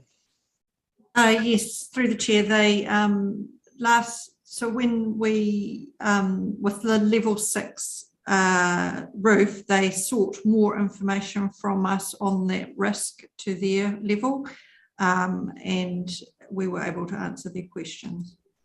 Okay, thank you. And then just my final one, which just will tie into the reporting back, I guess. Just, it was a question that I sent just around timeliness and criticality of matters being brought to our attention. Now, I did ask that question, so, you know, due deference to the staff member, and their response was, you know, what the charter said about that. And so it was noted that the charter didn't specify any timeframes for bringing materials to the attention of the council. And things had to be sort of, you know, very high risk before they were promptly notified to us. And I guess, you know, there's very high risk and there's very high risk. And so, you know, potentially the charter needs to be reviewed, but also the trigger point at which it is considered pertinent to notify members immediately. Because on this matter, we were notified more incidentally than purposefully. And so I just wonder if there is, you know, any triggering flowchart or something that is used. And a little bit like our significance and engagement projects, where, you know, maybe very high risk isn't just about that legal, you know, that sort of, you know, legal framework, or, you know, like how significance and engagement isn't just about the value of projects. There's other factors about, you know, is this something the community is very interested in, et cetera, et cetera. There's a lot of different elements as to whether we consider it significant. And so I just wonder if, in considering when things need to come to elected members' attention, whether the risk criteria needs to be reviewed to look at other elements other than just that pure legislative framework that we will run through. Because I don't think there would be an elected member who would have thought that this wasn't sort of critical information. You know, I'm accepting that the risk assessment is saying that the risk may not be critical, but I think every elected member would consider that this would be critical information that we would need to know. So just, yeah, some consideration around that. Thank you, Councillor. Criteria. Thank you. Thank you. I mean, on that, and I'm happy for the Chief Executive to respond to that, but I can say that in terms of some of the issues that get raised to me, and I don't want to leave the impression that this is a frequent and regular thing, but there are items that have been raised with me from time to time that have triggered as coming through to me, and I have not had the sense that they are purely legislative or that they are purely financial. But they do reflect the fact that it's extremely hard to sort of categorize things that sort of will follow a formulaic spreadsheet type process in matters of risk. There is inevitably some degree, some reliance on individual judgment at the various levels. And we recognise that in this case there have been glitches, and look to that. And I think it's well worth us ensuring in the process. Right at the beginning, I said one of the tasks of this committee is to ensure that all steps are taken to ensure there is no repetition. And I think that would be one of the aspects I would be looking at as a consequence of the review, to ensure that if that was to happen again, we would have a better response in that space. So that's useful. Thank you. Mr. Doherty, did you want to comment on that? Or you also got your hand up, I think, perhaps for another point as well. I quite agree with what you have said, Mr. Chairman. I was actually had my hand up to answer Mr. Murray's question about, so what are the next steps in terms of responding to the state of the ceiling tiles and the state of the roof, and I was going to run through that, and then Arlene may be able to answer any questions about the terms of reference, if that's okay. Well, what I suggest is certainly go through that and give us that. I am happy that some time is taken on terms of reference, that these are circulated to members of the committee. And I want to talk about the nature of the review that we might undertake. So I'll hand over to you to take us through that first part, Pam. So this is the list that I drew up early last week, and really we haven't changed much from it. So item one of the things we are working with is we haven't got a formal DSA. We're relying on that interim report, but it's the best information we have, so that's what we're working on. So Malcolm's done that risk assessment based on that interim report. We are going to get that external review hopefully this week, and then we will supply that to our councillors and staff so that they can all see whether we provide it all or provide a summary. There'll be some form of user-friendly document backed up by the formal review sitting somewhere where everyone can see it.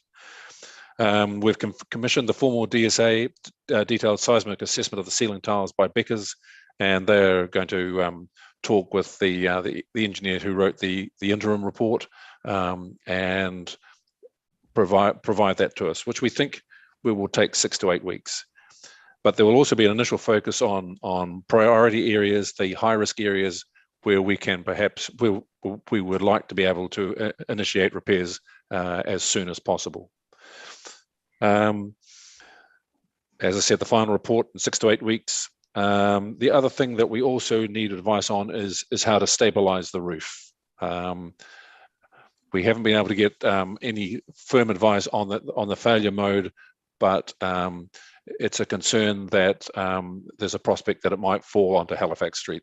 So that's something that we also need information on, so that council can decide what it wants to do there. So once we have that information, then we go back and start again, repeat the risk assessment, get the external review, and provide that to councillors and staff again. So that's the plan for the next 6 to 8 weeks. But it will really depend if we require building consents to start stabilizing ceiling tiles. But I would like to think that we can have work underway reasonably soon. That's the plan at the moment. Thank you. Councillor Edgar. Yes, sorry. I just need to follow up on the comment about the risk of the roof falling onto Halifax Street, or all or part. So do we need to be closing the footpath? What mitigations do we need to put in place? Sorry, that's the first time I've heard about that potential risk. So has an assessment of that risk been undertaken, and what mitigations, such as closing the footpath on that area, have been undertaken? So it was discussed that because we're on a critical route, that instead of having 25 years to fix that roof, we have 12 and a half years. But no, we wouldn't think at this stage we need to close the footpath. I expect there are other buildings around the city of a similar stage. We need to get more information on that. There's no guarantee that it would fall on the footpath, but If we can prevent it from falling through the ceiling or falling through off the parts of it falling off the building, then that's what we want to do. So that's part of Becca's scope of works, and we had discussed that. I think I'm sure that Bruce had discussed that possibility. So this isn't the first time we've mentioned this. I don't recall it falling onto the footpath as an area, but yeah. So I guess, okay, so then just, yeah, thank you for the steps going forward, and then probably just reiterating that, yeah, the regular communication is going to form a key part of all work being taken, so that members can both, you know what's going on and understand any decision points that are being made along the path. Thank you. Thank you. I'll go to Madam Mayor, and then I'll come back to you, Councillor Noonan. I'd really appreciate if the decision framework could be used to undertake to manage the risk in relation to the roof and the plant room. I think we need to role model to our community. We've got from how I'm feeling today, I feel like we've got, as an organisation, quite a lot of catch up to do here. And I think everybody accepts that, and Chief Executives accept this is not, and let's apologise, but we have got to get this back up to what we would consider an appropriate way to manage earthquake risk, because that's actually, you know, what we expect of others in the community. So I can't overstate how important it is that we actually make sure that we are following best practice, that when we're asked by a building consent authority to provide a detailed seismic assessment, we do that in a timely way. We don't leave things to this point, because it's when we don't get on and address things that we end up with situations like this. It's far better that we're proactive in what we're doing. And if we're doing that, then we can give our staff and the public, contractors, the assurance that we're doing the best that we can. So just absolute plea that we get this back into proactive decision making. Thank you, Mr. Chair. Thank you, Madam Mayor. Councillor Noonan. Thank you, Mr. Chair. Look, just a couple of things from me, and I respect that the committee comes first, and I do the same in my committees.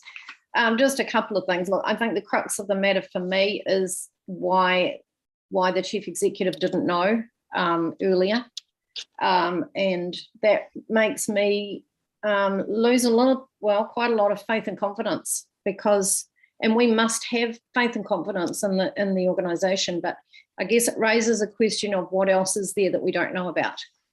So I think maybe there needs to be a check over the organisation to make sure that any other matters of this importance are actually raised. That's probably all. The only other thing I had was regarding the draft report that was emailed to us, and with the comment that in March 2021 the scope was changed by SLT, and that also is a risk, which I'd like your committee to have a look at, because I believe that scope changes actually is a decision of council. So if it wasn't brought to us over a year ago, I'm raising that as a high risk. That's all from me. Thank you. And I think that's a point that can both of the points recently, two previous speakers point made for inclusion in the terms of reference and the process. So that's been a very exhaustive discussion, but one that I have tried very hard to let run its course, because it is a key piece of activity that's happening at the moment. So we know some of the next steps around the immediacy of the challenges that we can, that the Chief Executive has outlined, and in terms of keeping us informed on that. So the thing I just want to finish off is in relation to the review. And there's been some discussion both about internal review and an external review. And I think really building on Madam Mayor's comments about there is a sense of urgency around this. There is a sense of imperative. And my experience certainly is that and two things really. An internal review can be done much quicker, and an internal review does not then preclude a subsequent external oversight of that review in terms of peer validation, if you like, or some other form of validation, or indeed another external review taking place if council is not particularly satisfied with that. So my suggestion would certainly be that we proceed with an internal review based on some terms of reference that will be circulated to the members of this committee to ensure that the scope of that is realistic to achieve in a timely fashion, but that becomes a key priority for the people involved in that review, and that has a very similar time frame to what the Chief Executive was talking about in terms of getting the other answers to the building issues, so that come the conclusion of that, we've got an indication of the building issues that need to be addressed, and we've also got an indication of what went wrong and what is being or can be done to prevent that reoccurring or being reflected in other parts of council's business. If there is then either this committee having received that report or council having received that report feels that there is a need for further external oversight, comment or intervention, then we're able to do that. But that external review would be starting from a slightly or a considerably better position, building on that particular report and the challenges that has faced or that has raised. So are people happy that we proceed down that particular path in the first instance, particularly in the interests of timeliness and the interests of getting some of the early questions, well, the earliest way we can get some of those important questions responded to. Councillor Sanson. Thank you very much, Mr. Chair. So my question really is, does the organisation have the capacity to undertake the review in a timely manner? Chief Executive? Yes, we're proposing to use Arlene for this. She'd be reporting effectively to the chair. I would have some oversight, but we would make this her number one priority. I'm not aware of anything more important within the organisation at the moment. So yes, we would make the capacity for this. Thank you, Chief Executive. Any other comments? If not, Madam Mayor. Thank you, Mr. Chair. Pat, I guess I do want to know what would drop off for Arlene, because obviously everyone's busy. So have you had a chance to consider what would drop off, or whether you can reallocate that work somewhere else?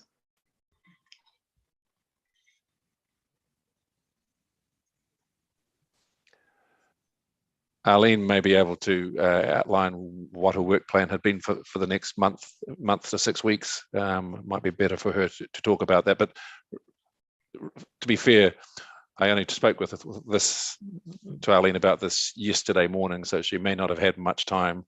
And we've only had a chance to have a chat through the chat system here on terms of time frame. But Arlene, do you have an answer? If not, that's perfectly acceptable at this stage. Through the chair, in terms of my workload and any work that might get rescheduled or deprioritised to accommodate this, I will, Ms. Harrison is my direct manager, and I'll liaise with her on if there's any query over priorities. I can say that I did have some time set aside during June to complete some study, which I have another 7 months to do, and that will be rescheduled to accommodate this. So I'm hoping that the impact on my other pieces of work will not be too high. And once I start to get into some research around this, that will give me a better understanding of what's going to be involved and how much time it will take. Thank you, Eileen, and it's very generous of you to consider accommodating that given your study commitments. I think probably the most important thing, Mr. Chair, is that we do get this coming back to us reasonably promptly so we can see how Eileen's going to approach this, what she's going to need in terms of resources to support this work. And yes, the Chief Executive needs to be leading this on behalf of the organisation, but I'd really ask in this instance that we're getting regular reporting up to the Audit, Risk and Finance Committee meeting. Thank you. Thank you, Madam Mayor, and thank you all for your support. Chief Executive, you're happy to accept that and move on that basis and timeframe? Absolutely, Mr. Chairman. Thank you. Thank you. I'm keen for this to close this item. We've got about I don't know if we've got half an hour left. If we can go through to 1:45.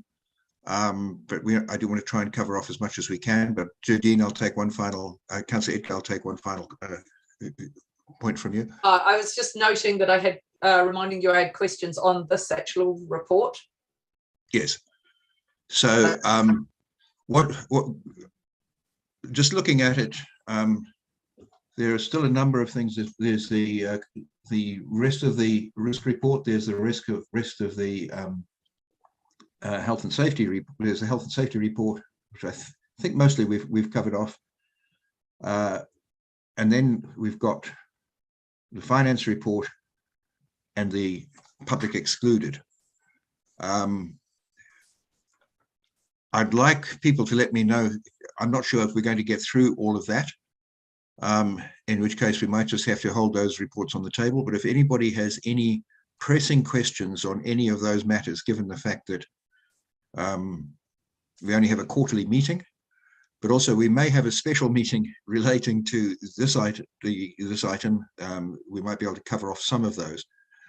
But if there's any areas where we don't believe the report can be taken as read and accepted, then please let me know. But what I will do at this stage is, as quickly as we can, please, without compromising the quality, go through the rest of the reports, the questions, Judy, that you had. If we can do that quickly without repetition would be great. Thank you. Yeah, thank you. So I've had answers to my questions. So I'll just ask the one for this report. And that's just in relation to 5.2.1. It noticed changes in employee conflicts of interest. And just on most other boards I'm on and has been raised by Audit New Zealand as well, is the senior leadership team have been requested by Audit New Zealand to be actually on our interest register, and just wondering how we manage. We don't do that. We only have elected members and independent members, but just wondering where that register is and why it isn't actually part of the public record, and then how conflicts of interest are managed with report writers. Thank you. We don't have Ms. Nikwata Smith still on line here, so I'm not sure who I'd look to, Chief Executive or to Ms. Harrison to respond to that one. Chris Logan, right, he's put his hand up. Mr. Logan? Yeah, so I can explain the employees' conflicts of interest is actually managed through the risk register. Not all councils make their SLT members, their interests available publicly, but I do know that Christchurch does, for instance. We have a policy around managing conflicts of interest within the council, which is not just for delivering reports, but also with other, interests that come into play. We are actually in the process of updating our conflict of interest policy to make it more available within the organisation. and I'm aware that Audit New Zealand does review our SLT employees as part of their conflict of interest checks. But making it public is something new to me, that they've requested that. So, Mr. Chair, I guess this is an area that, not today, but this is an area that I guess I'd like to be able to have the opportunity to discuss further, both our process, our current practices, how this is managed in other councils, and but appreciate we won't be doing that now. And so perhaps at our next Audit, Risk and Finance meeting, if we could have some more consideration and information on this. Thank you. And could we please have that noted in the minutes as one of the things that we would like? And it will be a nice opportunity to test whether things flow through appropriately in light of our earlier discussion. So let's see if we can make that happen. Thank you. If there's nothing further on that, would somebody please move that the quarterly risk report be received?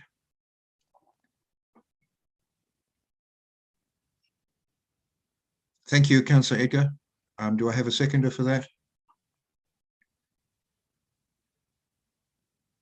I will second that in order to keep progress moving through. All those in favour, please say aye or raise your tick. Thank you. We have the majority. Thank you for that. I'm going to ask now if there is any specific questions on the. I don't think we moved the quarterly health, safety and wellbeing report. I don't think we've done that. Is there any other pressing matters on that, or can I? Sorry, Ms. Harrison. You are muted. Through you, Mr. Chair, would you like John Mackey to re-attend? He could be available, or do you want to put that on the next committee agenda?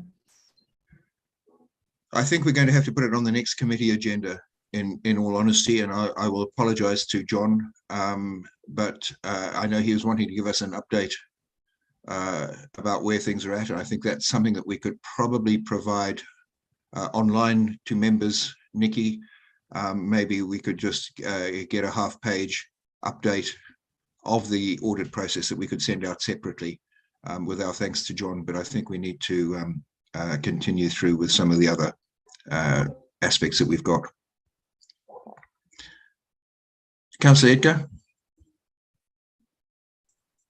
Thank you. I just had a couple of questions on the health, safety and wellbeing report. It hasn't been formally presented, so did you want staff to have the opportunity to provide any updates first? I'm happy to do that, Mr. Hughes. Is there anything that you, recognising the time imperative, is there anything that you want to emphasise to the committee? You're muted. I guess the only thing is that obviously this report was up till the end of April, which was sort of the peak for us of the Omicron outbreak, and just noting that the numbers have dropped significantly, but we're still seeing a steady number of staff infections, but not seeing yet any significant impact on council ability to deliver services and facilities, but are anticipating that this may become a problem with the winter flu season, and to date, it's approximately 25% of staff have had COVID in this outbreak. So I guess as that number increases, it also gives us more protection in that respect, but they're unlikely to get it again within 3 months. Thank you. So over to you, Councillor Edgar, for your question. Thank you.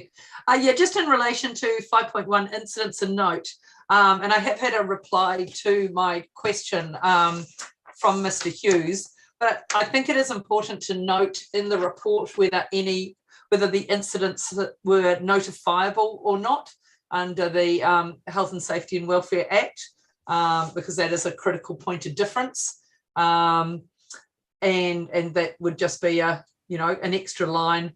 But I also think it's important to note, especially when you go, 2 medical events and a back injury, whether there's anything that we needed to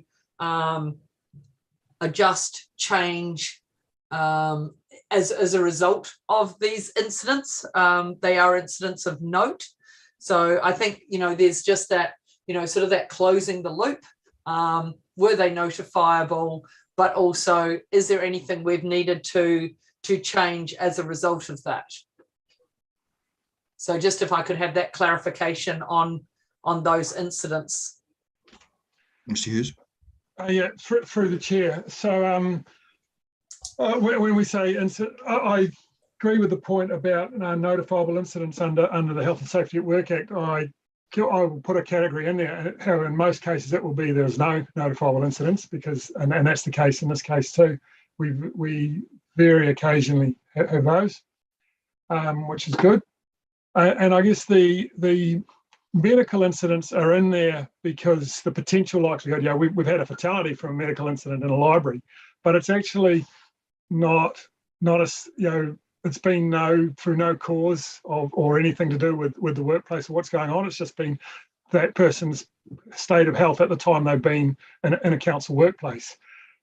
So we don't, as long as we're sure of that and we look into the support for staff that are involved and that the appropriate action was taken in the event, we don't go any further in those ones because there's something we don't have influence and control over. Does that answer the question? I guess it does, but what's provided in the report doesn't let me know that.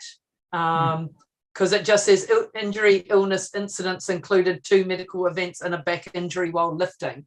And even later on in the report, so your comments have given me, full confidence, but I guess the report doesn't provide just that little extra, what I call closing the loop, to know that, where they stood, because it, could have been an asthma attack, it could have been a heart attack. There's nothing that quite lets me know just, the criticality around it. Just guess, but again, what I call the closing the loop statements within the report would just be helpful to let me know how much I need to turn my mind to it. Thank you. My other question is just in relation to 5.1.6, and that is, just to do with Founders Heritage Park. And I guess we have had a number of emails around that. So I was just wondering if you had a bit more information you could provide, I guess in particular around health, safety and well-being. So if we focus on those elements. Mr. Hughes. So this is in regard to security incidents, the number of break-ins at Founders Heritage Park and some other heritage facilities. So I have a list of actions from the business unit involved that are underway. Things like security cameras, locks, alarms are the individual tenant's responsibility, but council staff are able to provide some support and guidance in this. There's improvements to the perimeter fence that are ongoing with more work scheduled in July. Lighting in the park has been improved by repairing damaged lights. There's currently scoping improvements to gate security. The perimeter bush cover is being progressively cleared. Founders staff have reached out to tenants to develop an improved security incident response process, so that's underway. And improved CCTV coverage is being, the details are being worked through for that. And having an on-site caretaker is being considered, but previously we've had a number of concerns about that because it brings up a whole lot of other risks that would need to be managed internally. Thank you. Thank you. Thank you. Councillor Edgar and then Madam Mayor. Sorry, Councillor Sanson. My apologies. Thank you very much, Mr. Chair, through the chair. So my question is on page It relates to page 30 of the report, 5.4, the staff survey.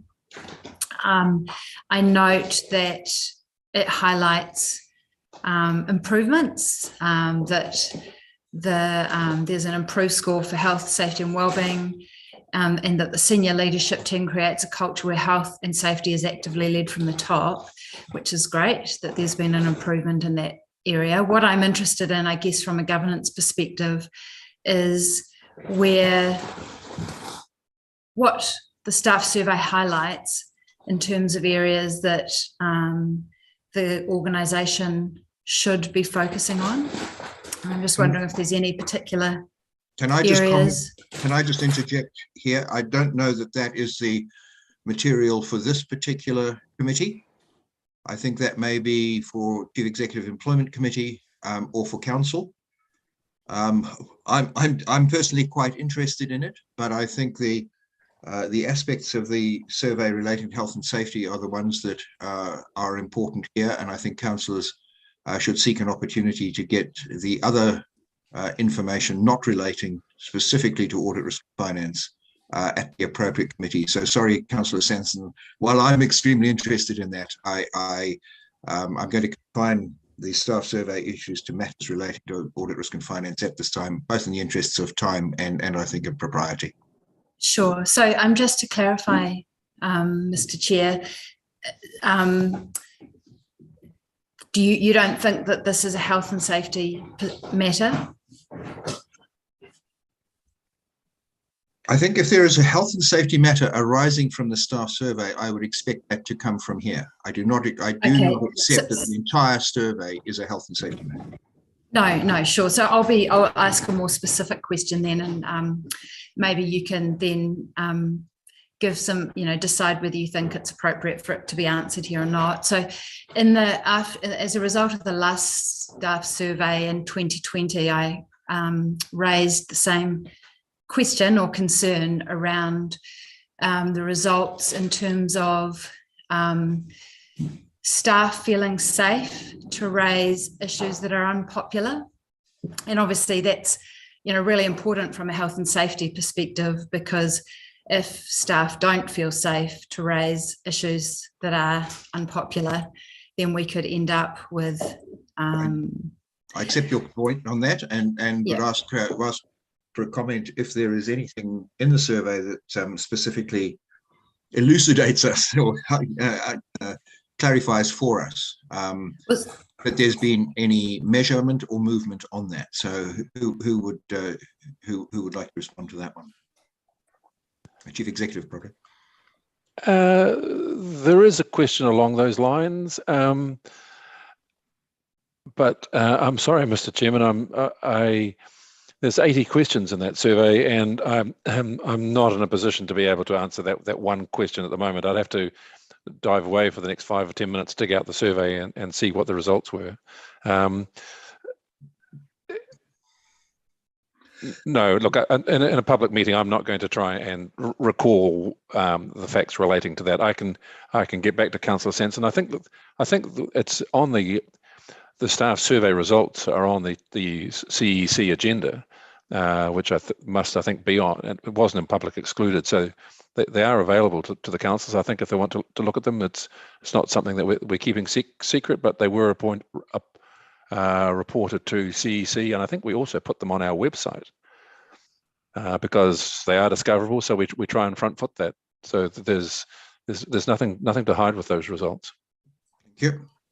Thank you very much. So just to clarify them, my understanding, as it's not confidential, is that the metric is around about 40% of staff do not feel safe to speak, to raise issues that are unpopular.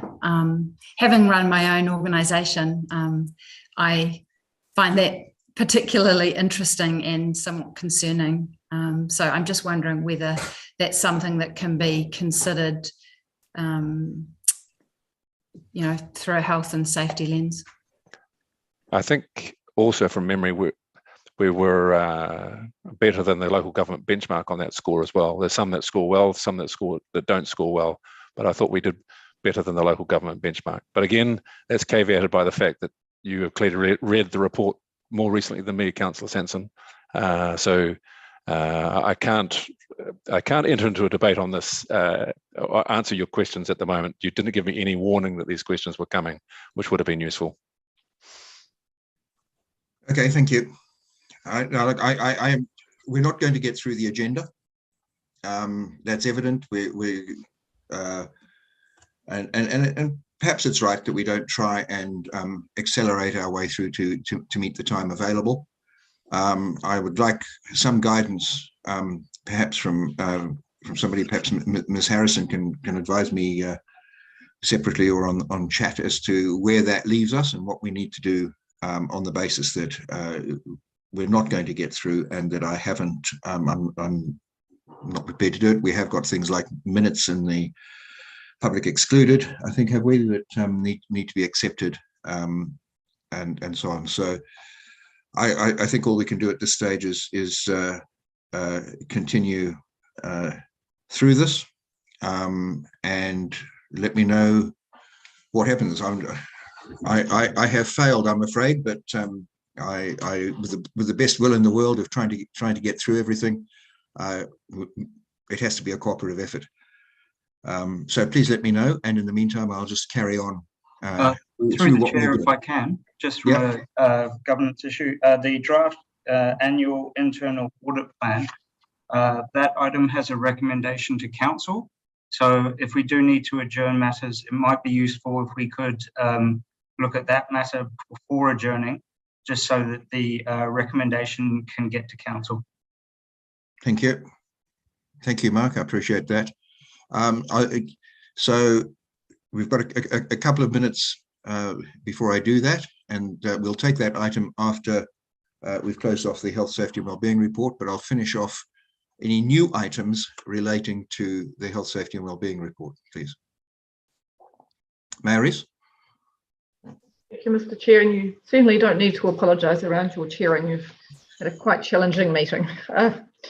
And I'm afraid, sorry to make it slightly more challenging again. I just do need to raise this because I can see in the documents that, and while we've got Arlene here particularly, and we've also got the Chartered Professional Engineer here from Becca, I note that there are questions raised about the Alma Turner Library tiles, and I just request that we note that today, and there is a process put in place to address that issue with some urgency. I don't have any more detail on it at this point, but I can see it there, and so sorry to raise it off the back of this one, but for me it is a health and safety matter that we need to get across, and I'd like to be updated on what the treatment is going to be to actually deal with it at some point, not today, at least it's already in train.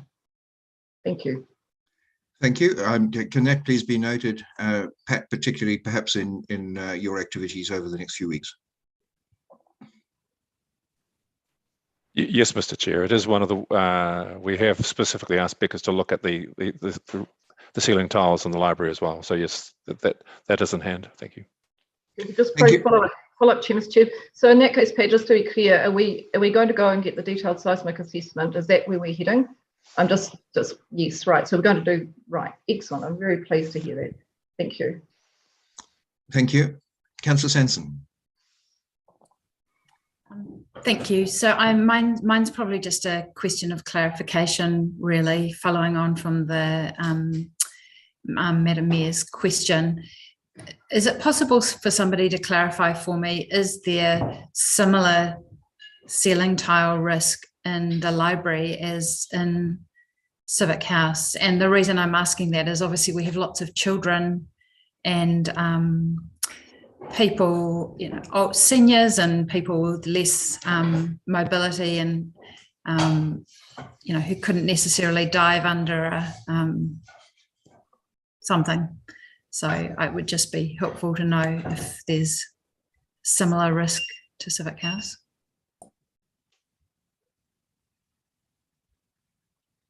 I'd look to the Chief Executive to respond to that one. I don't know. I will, no, that's my answer at the moment. I don't know. Malcolm, do you know anything more about? You're muted, Malcolm. Sorry, through the chair. Well, what we do know is that the most of the library is the what we're calling the medium weight system. What we don't know is the percentage of MBS that it is at the moment. That it's unclear on that information. So that's what the detailed seismic assessment will tell us, and how risky it is. So there's a potential there that there's a similar risk. Yeah, and that has also been applied to the tool for assessing ongoing occupation. Thank you, Councillor Sanson. Thanks. Just one clarifying question. So a medium system does that mean that there are the medium weight, which is 7.8 kilogram tiles in a similar grid system? Is that the understanding? For the chair, yes.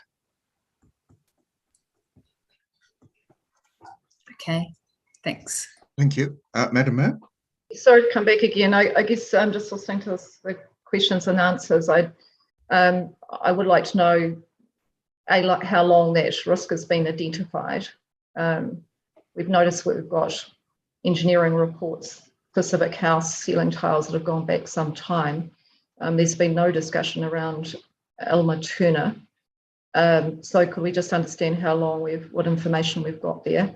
If we have got, if we've had any exchange with the Territorial Authority in relation to earthquake-prone building matters for Elmer Turner Library, and if we have any assessments by chartered professional engineers, similar to the Alexander Marino report that you've used as a basis for a risk assessment. So I do want to see the detailed seismic assessment, but if you've got a body of work that would indicate that you had a risk, given, as Councillor Sanson noted, the profile of who is using the library, and also the opportunity to dive under a desk is probably somewhat constrained.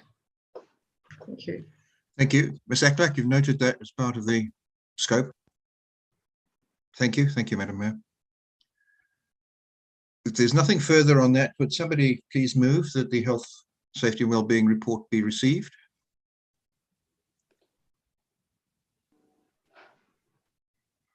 Thank you, Mayor Rees. Seconded by Chanel, by Ms. Kelly. Thank you very much. Those in favour, please say aye. Aye.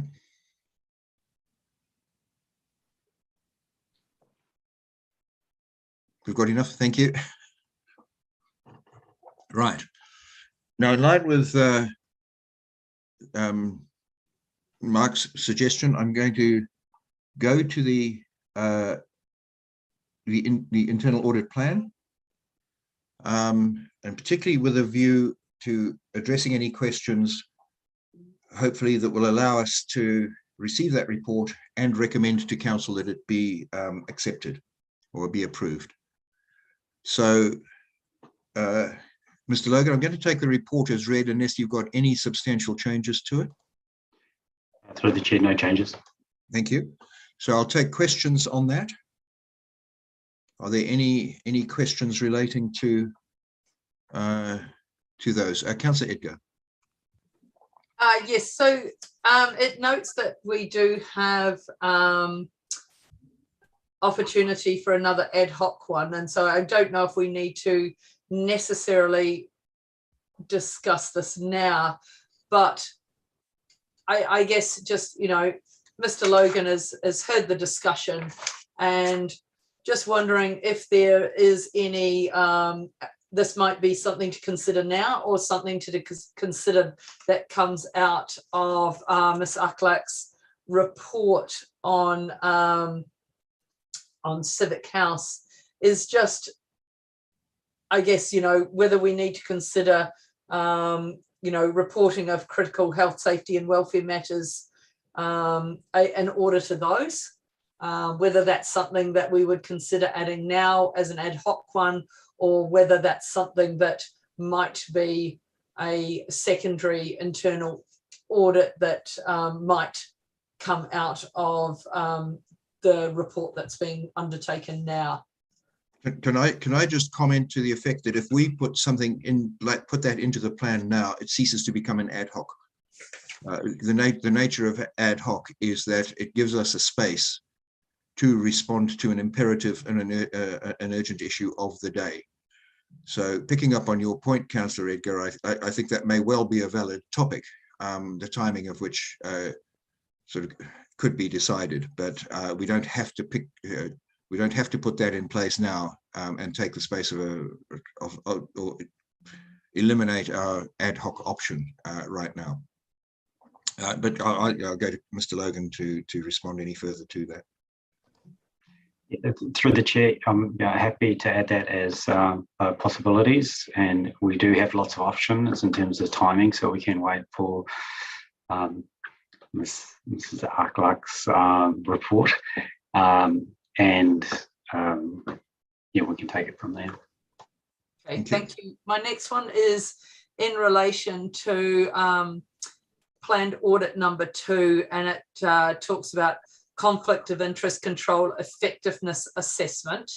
And so just following up on my earlier comments, whether that includes report writers and SLT as well as elected members and any contractors as well, of course, and independent members. So in the past, so this is a regular, through the chair, this is a regular audit item. In the past, I've looked at all employees and all members. I haven't looked at contractors, and to some extent, I guess it can get very broad, you know, to limit, for instance, do I look at every individual in Nelson? So I do look and try to test that that these conflicts are being reported in a timely way, and I accurately record it as best that I can. So I do, one of the things I do look at is our global address list, which includes some contractors, but not all our contractors, obviously. So it does capture them to some extent. Thank you. I guess if I put some parameters around that comment just to help.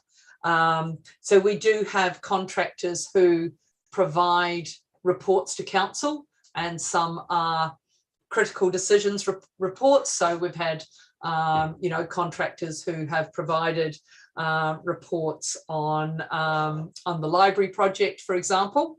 So is it looking at, you know, contractors who are engaged in providing recommendations or key information to council on which to base decisions? I guess maybe that's where, you know, the conflict of interest controls would be at their most relevance. Does that help? Yeah, through the chair, yes. Broadly, that topic is quite broad, and there's a little there's an element of I can sort of add in extra bits as best I can, and there's going to be some practicalities to that. Sure, I've got a list, but everyone's presenting on a slightly different thing, so how their conflict could appear would be it's either going to be hugely manual or difficult to check. So I will take that into consideration in terms of the final scope. I'm happy to do that. Okay, thank you. And then just clarifying that the records management compliance following objective to SharePoint migration project. Just the, and this is a slight one step, and so someone else might be able to answer this, perhaps Ms. Harrison, is what is the objective to SharePoint migration project? Because I don't think any such thing has been introduced to elected members as a project. So through the chair, this is a document management system that council staff use to record all their files. And this has been introduced to councillors when we had a discussion last year around the prioritisation of IT spend and confidential. And so this is specifically around us replacing a system which is very expensive to run with a product, SharePoint, that we own as part of our Office 365 suite. So the intention is that we are moving across to that system on the 1st of July. Okay, thank you. And this is wholly separate to any discussions around elected member systems, IT systems? Yes, through the chair. Thank you. Madam Mayor. Thank you, Mr. Chair. I just want to follow up on the concept of including contractors in the conflict of interest space. I just want to test that a little bit, and I think there is some value in doing that. And I'd say, given the vacancy rate across the local government sector at the moment, we're inevitably having to rely on contractors to deliver significant pieces, both policy work and project work. So I agree with that approach. I guess, Chris, it's a matter of how you wouldn't want everything in the mix. So it's a bit of a matter of being targeted about that. And I wonder whether are we talking pecuniary conflicts, perception of bias, unconscious bias? What are we thinking about if we're talking about that conflict space? What's in your head around that? Mr. Logan? Generally, where there's a conflict issue and where we have control over it is when we're actually procuring those contractors. So whether a conflict arises later in the contract, that's to some extent, we don't have direct influence of that, only through the management of the contract. So as part of the project, I would look at what is possible and what would be valuable, and I'd work on what I can do. What I can do is I can just have a follow-up item for when I am closer to doing this project, provide a little bit more details around how I was going to approach that particular aspect of the conflict check. That would be great. Thank you. Okay, with that discussion, would somebody move the recommendation that the internal audit plan be received and that the recommendation be made to council that be approved? Councillor Sanson, you happy to do that? Thank you. Seconded by Mr. Murray. Is there any further discussion? If not, all those in favour, please say aye. Ticks coming up slowly, but there they are. Thank you very much. Thank you. The motion is carried. Now, my understanding is that in 10 minutes' time, there is another meeting that a number of our members have to attend. So I think this would be the appropriate time at which to say, and I think the process that I need to go through is to move that the meeting be adjourned and reconvened at another date and time to be advised. So Councillor Edgar has moved that. Councillor Sanson has seconded that. All those in favour of adjourning and reconvening the meeting at another time, please tick, raise your hands or whatever. Thank you all very much indeed. And I apologise that we didn't get through as much as I had hoped to, but I think we've done some really important, had some important discussions on a vital topic at the moment. So I thank you all for your input and declare the meeting closed. Thank you. Thanks so much, John. Ka kite. Hello, Mr. Chair. As we started with karakia this morning. Oh, thank you. I'm sorry. You know, Rachel, I've got it in written down here that we do exactly that, and ask Chanel, please, if you would close for us, Chanel. All good. tēnā koutou, nō reira. Kia tātou katoa, te atawha tō tātou ariki a uhu karaiti, me te aroha o te atua, me te whiwhinga taitanga ki te wairua tapu ake ake. Amene. Kia ake, amene.